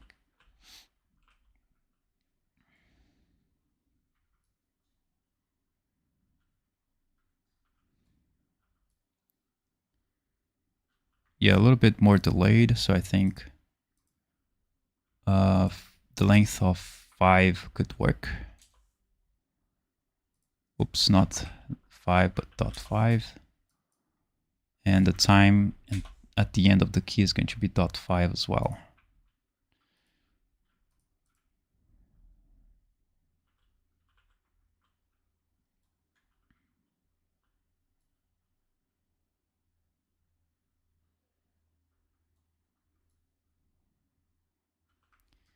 Yep, so dot 5, dot 55, I think it's the best value.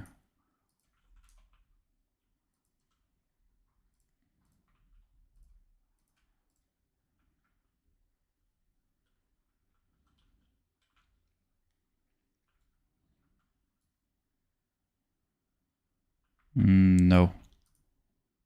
5.52, I think it's the best value.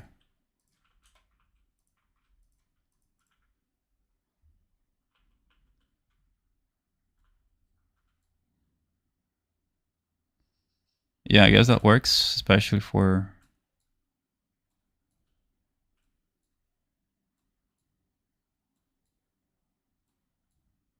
Yeah, I don't know.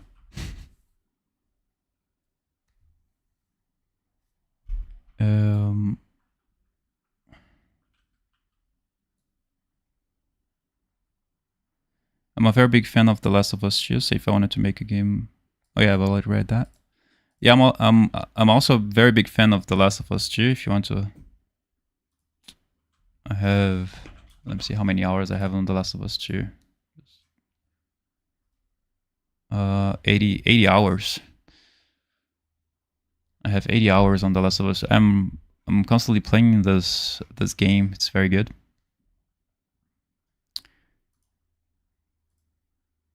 I'm a very big fan. I'm playing it every day, almost every day. It has it's pretty good mechanics, especially for the bow. For the pistol, it's very realistic. I recommend everyone to buy it. For me in my country, it's basically $30, $50, $40 to $50. It's pretty much worth it. I'm creating an RPG game, and I have very good knowledge about blueprints, but I wanted to make more game systems like Professionals. So can you make a series on it if possible? If it's just like a wish for mine. RPG game. Can you reference any RPG game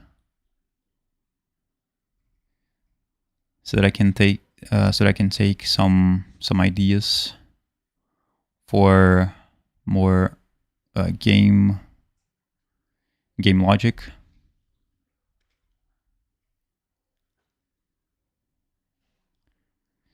Sure, it would be great subscribing for a patron, and also best, and then make changes on those and make a game also. Thanks a lot for that. Appreciate it. Yeah, if you subscribe on Patreon, you can get all the most recent project files, especially for this one. And you can just basically mess around and go to the blueprints and make your own edits. and try to understand on your own how things are done in the backend.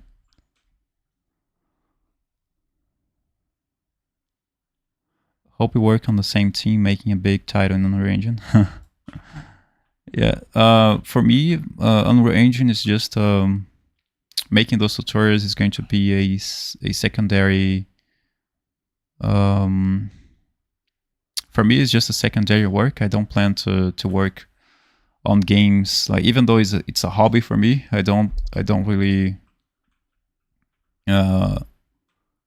want to make really big titles, or I'm just doing everything for fun. I think I really like to do this, so I consider this more like a hobby other than the work for me. So for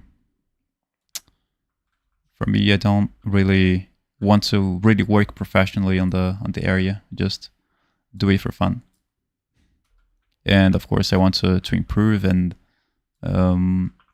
really share my knowledge, everything I got from these years of working with Unreal.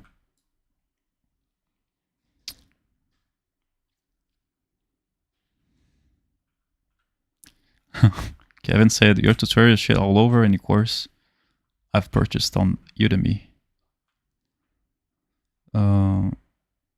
Adam said, and how do you get the knowledge if you are comfortable sharing your journey with us? How do you get the knowledge?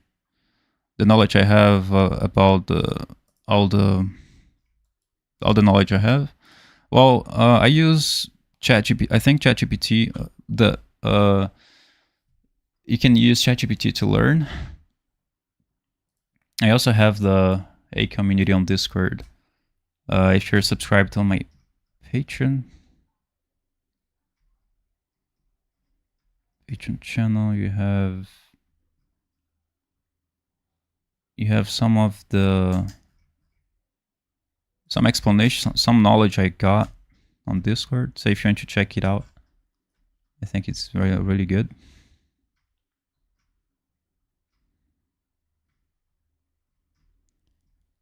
So you have some things in here, some tips, but usually I've learned everything on my own before.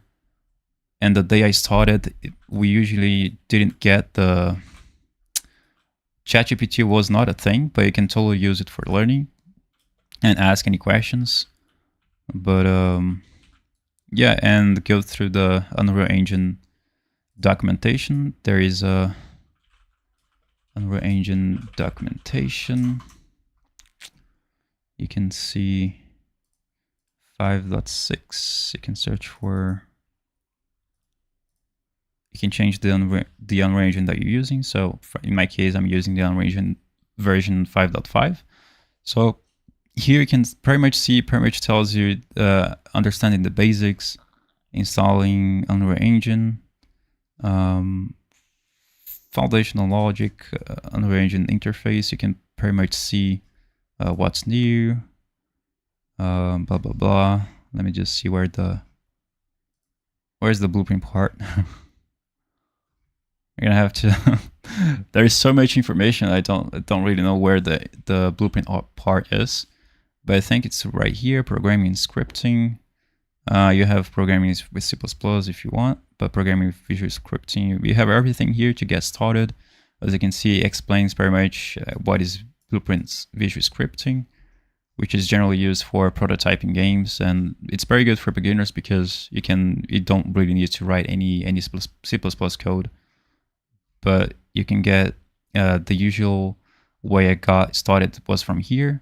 And the time back then, we didn't have ChatGPT, so I usually used those documentations, and I used channels such as Matt Aspland, which helped me a lot to develop things. So I recommend this channel as well. Matt Aspland is a little bit old, but I think you can get a lot of knowledge from here. I think by the time, I think it doesn't really matter if the video is old, but the knowledge you get from here you can pretty much replicate and use for your for your projects and try to build something from your own. I also recommend my channel. You can watch some videos from the past videos as well.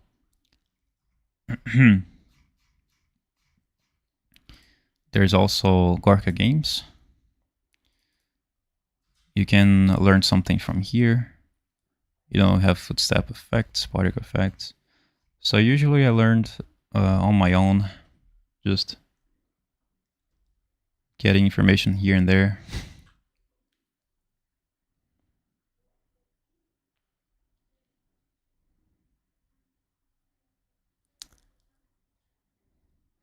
Double Zero Mellow said this walkthrough is amazing and definitely willing to pay for this. Nice tutorial.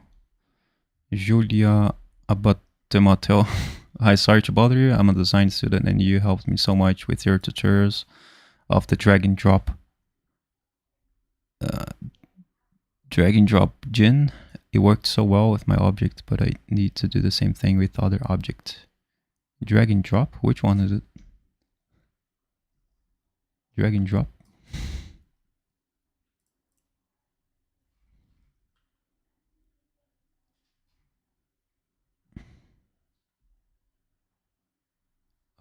Hi, sorry about it. I'm a design student and you helped me so much with your tutorial of the drag and drop. Which one is it? Drag and drop. Drag and drop.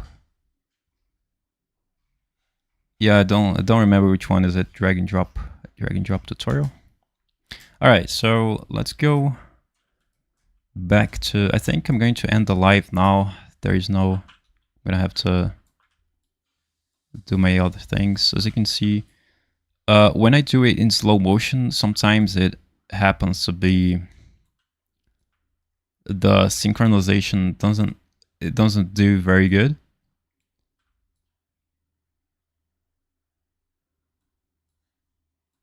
But I think we shouldn't worry about the synchronization right now. It's just a thing that could be improved in the future.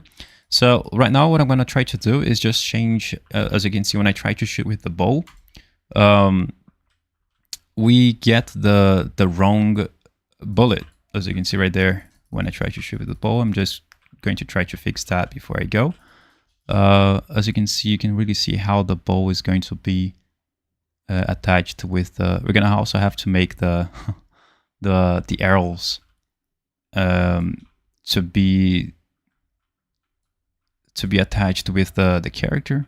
As you can see, we just have a line. Let me just see if I can get the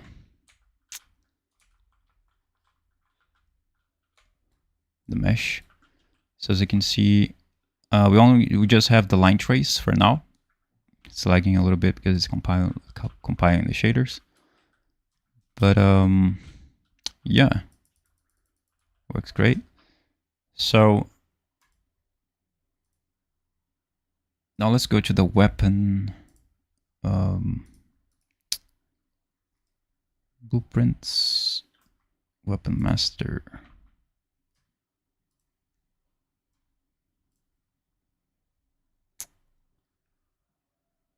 BP projectile. I forgot to destroy the bullet on the impact, so I'm just going to call that event right now. This event here I'm not going to use, so I'm just going to delete it. All right. So when I compile and when I shoot with the pistol, as you can see, the bullet is going to disappear. Let me just see if the bullet is going through the mesh. No, it's not going through the mesh. As you can see, it's weird because it looks like the bullet is going through the mesh, but it's not. It's just that the bullet is auto-destroying itself.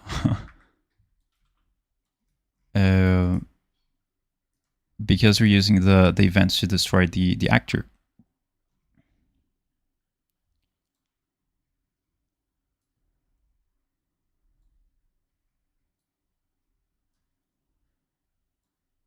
Ah, okay. Julia said, helped me so much with your tutorial of the drag and drop gun. It's the gun, but I don't know about the bend thing. Drag and drop. right. So I'm just going to try to create the projectile arrow, and in here on the static mesh, as we don't use a static mesh for the bow, we're gonna have to create a new skeletal mesh in here and add a new skeletal mesh in here. Now in the arrow child, we're going to compile and click on the skeletal mesh and add the arrow. Now we're gonna have to resize the arrow. It's pretty, the size is very wrong. We're gonna have to test it out to see which one is the best value. Atom said, I'll definitely check the Discord. I was already a member, but did not know about this portion, but now I check it out. Thanks a lot. We'll be waiting for your game series like The Last of Us 2. I appreciate it very much. As I'm making an RPG from Gorka Games, you can check this. You can check in his series, and it's all from Blueprints as well. Kevin said, awesome light. Thanks for the breakdown. Appreciate it. All right. So let me just see the direction of the arrow. I think this, I'm going to just block the scale so that as soon as we change the scale, it changes uniformly. So what I'm going to do, So what I'm going to do here is just place this arrow to be in the world. So I'm just going to drag and drop it. And I'm just going to compare the size to be in here. And I'm just going to go back to the BP projectile arrow, and I'm just going to drag and drop to the default level. And in here, I can try to change the scale of the arrow and see it change in the world. So in the scale, I'm just going to try to type it to be 12. I think 12 does not work. So I'm just going to try to get the 18. I'm going to try to just see comparison side by side. Maybe 25 would work. 23, 24. I think 24 works for the size. All right. Now the box is also important. I'm going to place, I'm going to try to make the, now this arrow is going to be, it's going to have something like this. I'm going to unlock the scale, and I'm going to change it in here. Yeah, something is wrong in here. If I try to change the scale, it's also going to change the scale of the of the arrow. So I can click on the arrow and make it to be relative to the world, but then it's going to glitch out everything. But now if I try to change the scale of the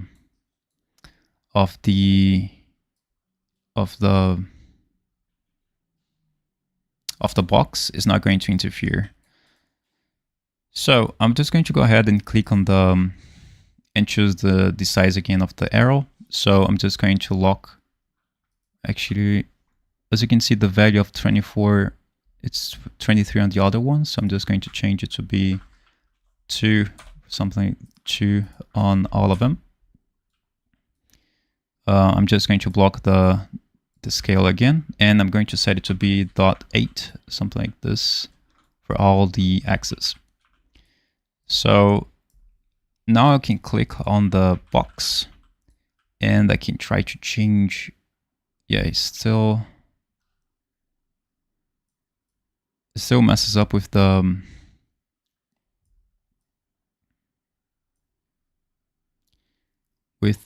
arrow position. So what I'm going to do is get the location of the word transform to be in here, to be absolute location. And I'm just going to place that in here. I'm not sure if this is going to... I'm not sure if setting the absolute location and absolute scale to be relative to the world would interfere for when you spawn the when you spawn the arrow. But we're gonna have to check it out later. But what I'm trying to do in here is just to be able to set the format, the scale of this box to be something like this, so I can change and see the location. I'm also going to debug the hidden in-game so that, and then try to also change the thickness to be something like 1 or 0.5 in here, so that what's going to cause the damage is just the box and not the arrow itself. So we're just going to make the box to represent the damage location, the damage box, right? So just going to go to the world and see how the arrow is represented in the world. As you can see, the arrow in the world is not really good. We can try to really just reposition the arrow, but I think it's not gonna, we're not gonna have good results with this. So I'm gonna have to go back with the other options. So what I'm gonna do is just reset the scale value and block it again, and go to the skeletal mesh and block and change it to be relative again, because we're not having good results with this. And now here on the skeletal mesh, we're going to change it to be 23. I think that's the size that we chose there. 23. I'm just going to use the arrows to move and compare the size of how to see how what size should be in the world. So as you can see, it worked. So all I'm going to do is just, place this arrow in here, and we're going to use this little damage point to serve as the damage. So whatever hits in here, whatever hits in there is going to cause damage. Julia said it's the pickup and drop system with physics on the UE5 tutorial. Pickup and drop system with physics. Oh, okay, I remember this one. You worked with one object, but I can make it work with multiple objects. Do you have any suggestion? I think I have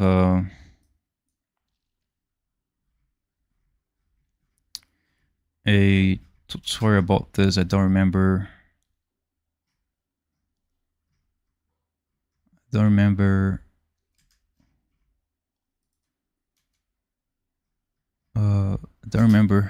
Let me just see, get all actors of class.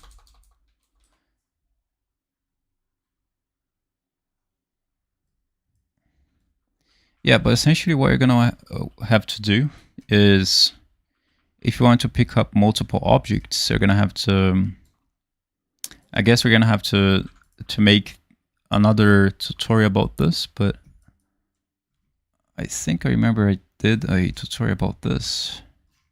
I don't remember when.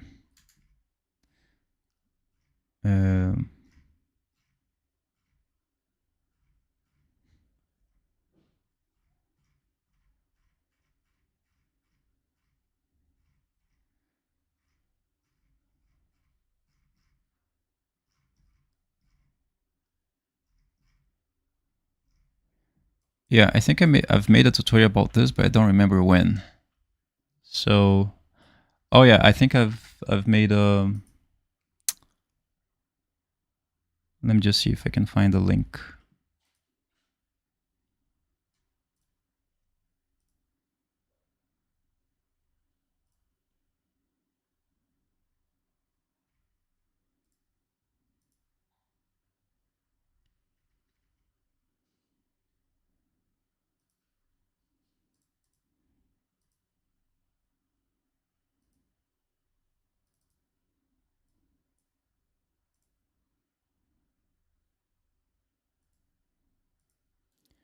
Oh yeah, I found the link.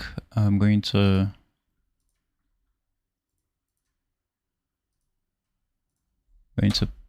put it on the description, and basically this link is the one that brings you to the tutorial that teaches what's the difference between the get actors of a class and get all actors of class.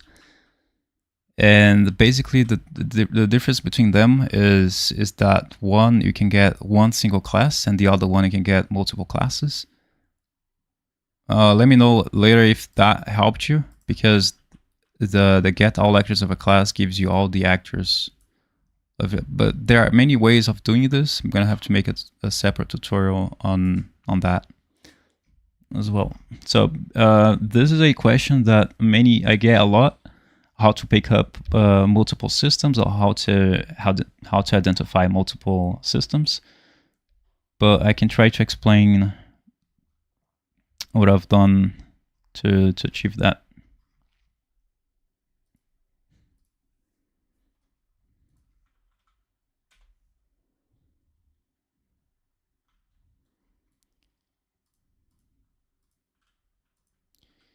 Now, this system here is a little bit more complex. It's going to take more time to explain what I've done to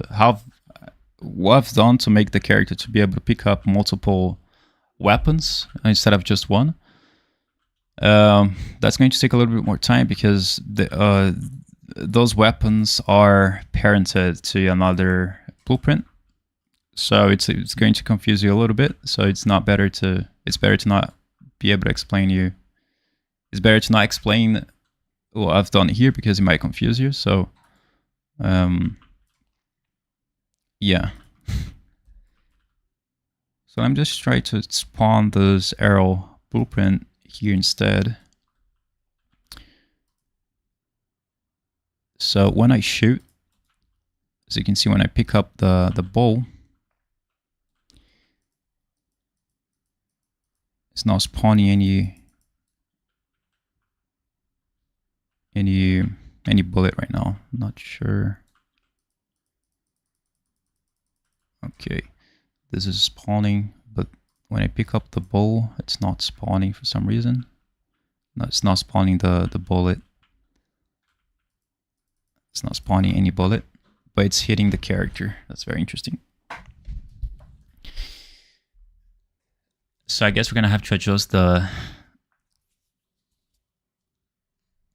location of where the bullet is coming out from. So to adjust the location, we're gonna have to go to the bow skeletal mesh, and we're gonna have to create the start location. And the start location name is going to be the same name as it is in the handgun. Where is the handgun? Bloop, skeletal mesh. I'm just trying to find the. It's actually the skeletal mesh. I want to access the skeletal mesh. And as you can see, I have to have the same name. Oh, actually, it's not we're not using the socket name yet. We're basically using the arrows. So I can just go to I can just show you an example of how we set up the pistol 1-day child. See, if you go to the viewport, as you can see, this is the exact location of where the bullet is going to come out from, of the pistol. Now, if you go to the bow child, if you go to the viewport, as you can see, you don't have any.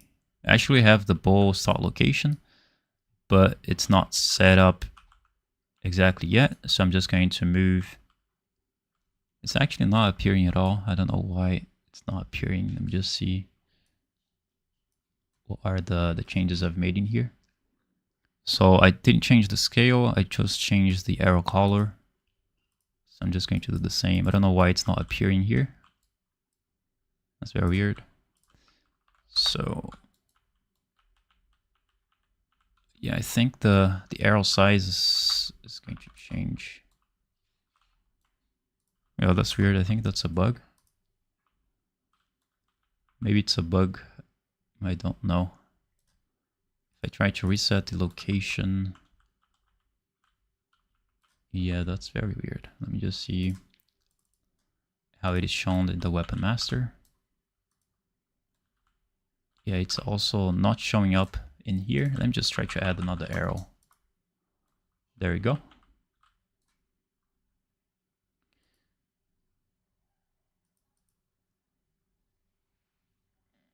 Yeah. I'm not sure why it's not appearing. Sometimes these things happens and I don't really know why it happens. Maybe just restarting the engine might fix it. Maybe not. So you just have to deal with it.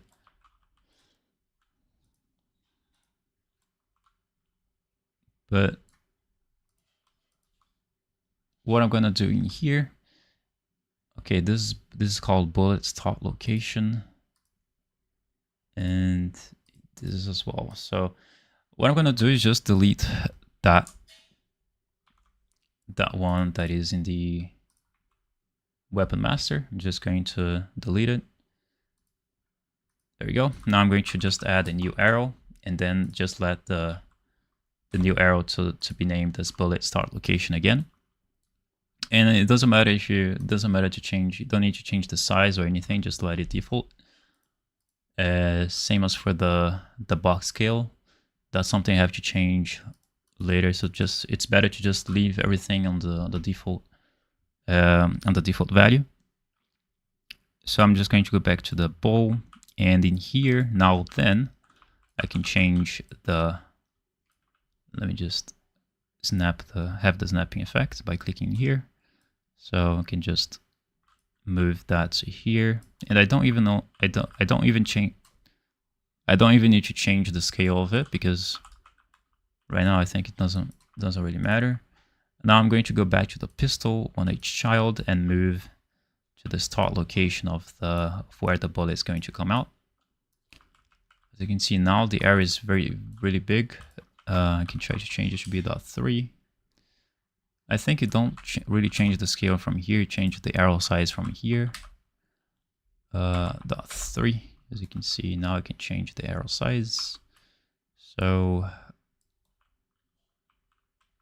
the arrow size is going to be from here. I'm going to give it a little bit of space because the bullet can collide with the weapon.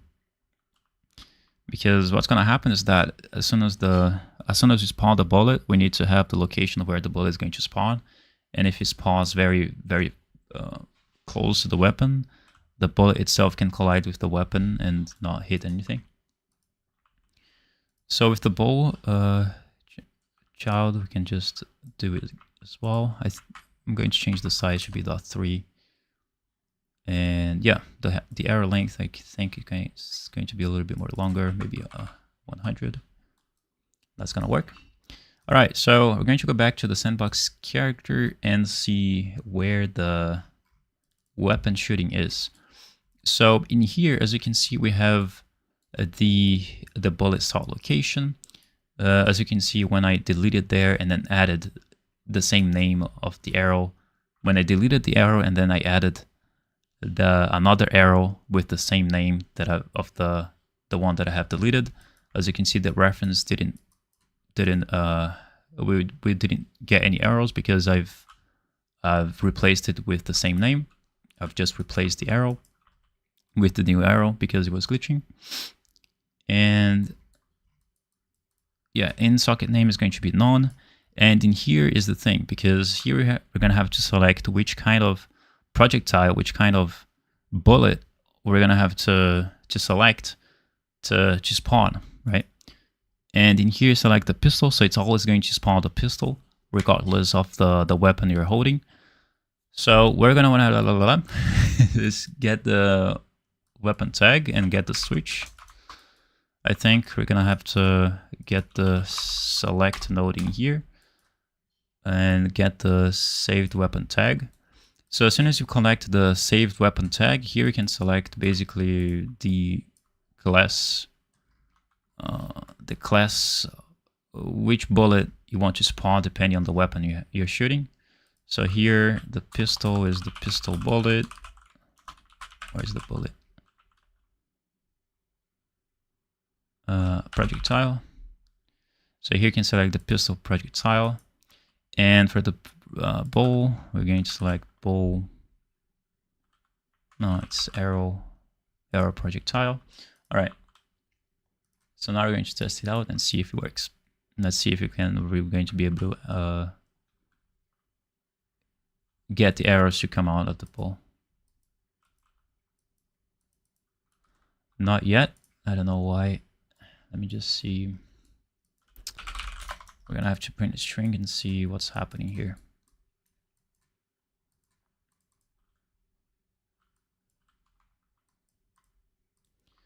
Let's just print the string to see if the ball is being identified at all. Yes, it is. So what's the issue?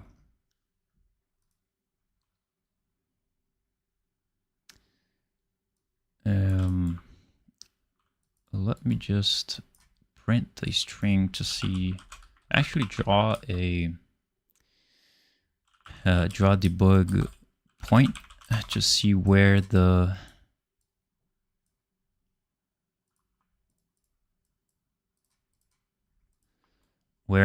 location of the spawn location of the projectile is being spawned.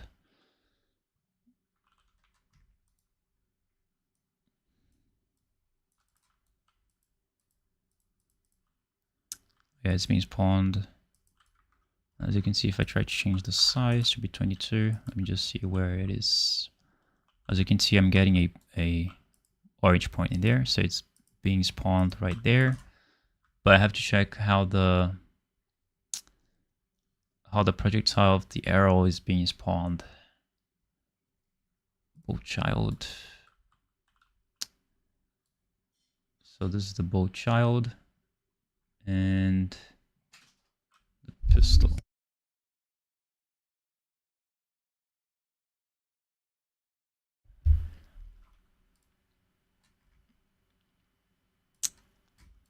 Projectile of the arrow. Okay.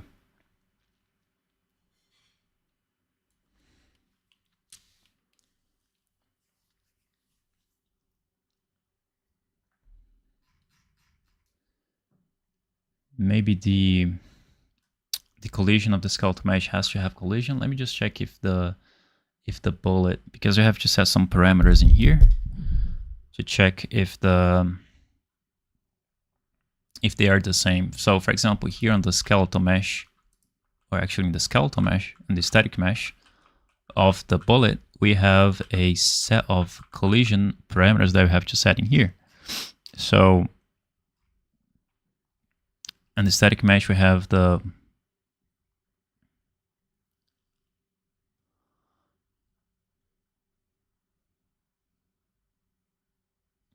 collision to be set.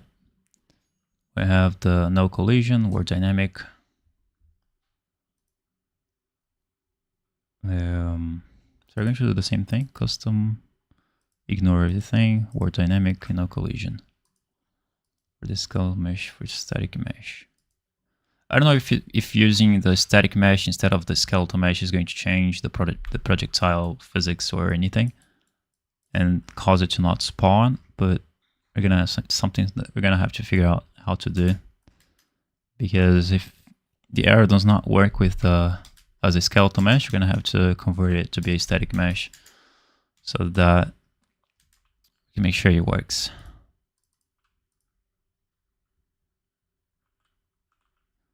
Let me just check if the bullets of the pistol is spawning right. Yes, it is.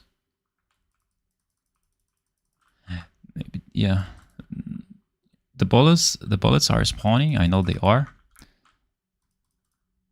But the projectiles of the bow, it looks like it is being spawned, but it's not showing at all. Not even visually. So that's something weird. Maybe it's the projectile movement. We're gonna have to set it up. In the pistol bullet child, we have the projectile setting set up. So for the initial speed, we have the 5,000, blah blah blah. Rotation follows velocity. So we're gonna have to do the same for the bow. for the arrow. So click on the projectile movement. Wow, the initial speed is what? 100,000. Maybe that's why. Maybe it's the arrow. The arrows are spawning so much fast that you're not going to be able to see it. Rotation follows velocity. Now let's see if the arrows are going to be spawned. Hopefully it's going to be. Yes, it is. Okay. As you can see, I can now see the arrows being spawned, but the rotation is wrong.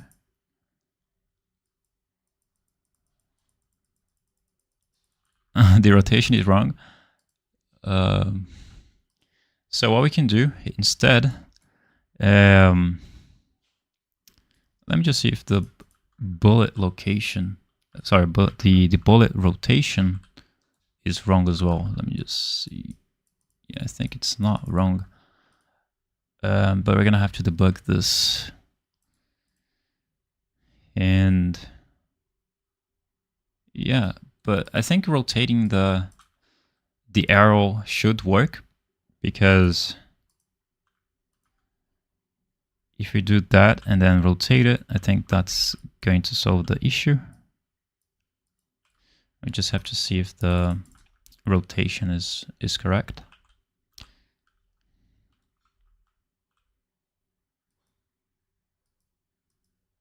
Yes, I think it is correct. All right, so what we need to do in here is just get this to be in there.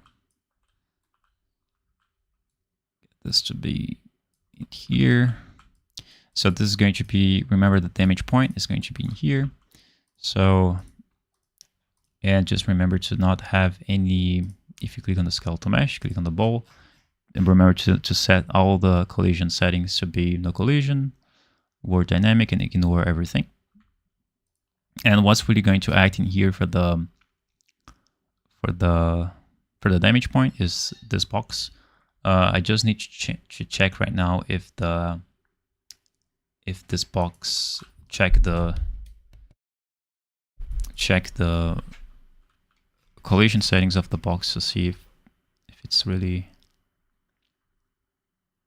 So yeah, we're gonna have to check to custom, ignore the camera, and the rest is going to be block.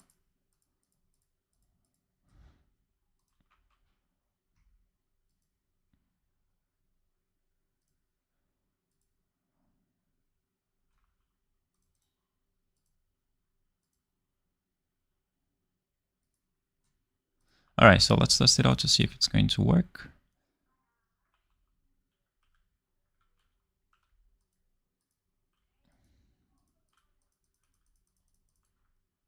So as you can see, it's working well.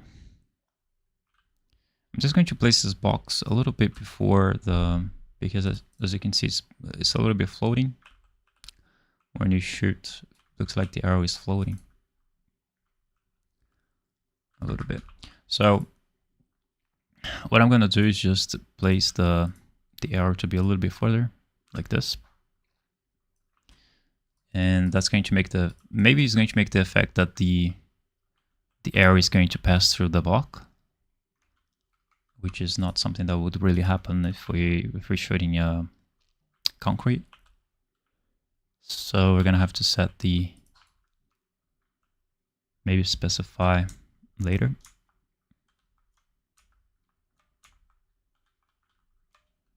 As you can see, pass through a little bit. If you want the arrow to penetrate a little bit more, you can just set it to be like this. And if you have a very thin, something to demonstrate, Felipe Games said, salve, salve. E aí, tudo bom? Tudo jóia? Beleza? Tudo certo. As you can see, the arrow penetrates, and it looks good. But you would see something like this if the because usually a target plate that is made out of metal usually wouldn't penetrate. But yeah, so you're gonna have to set this up on your own to see.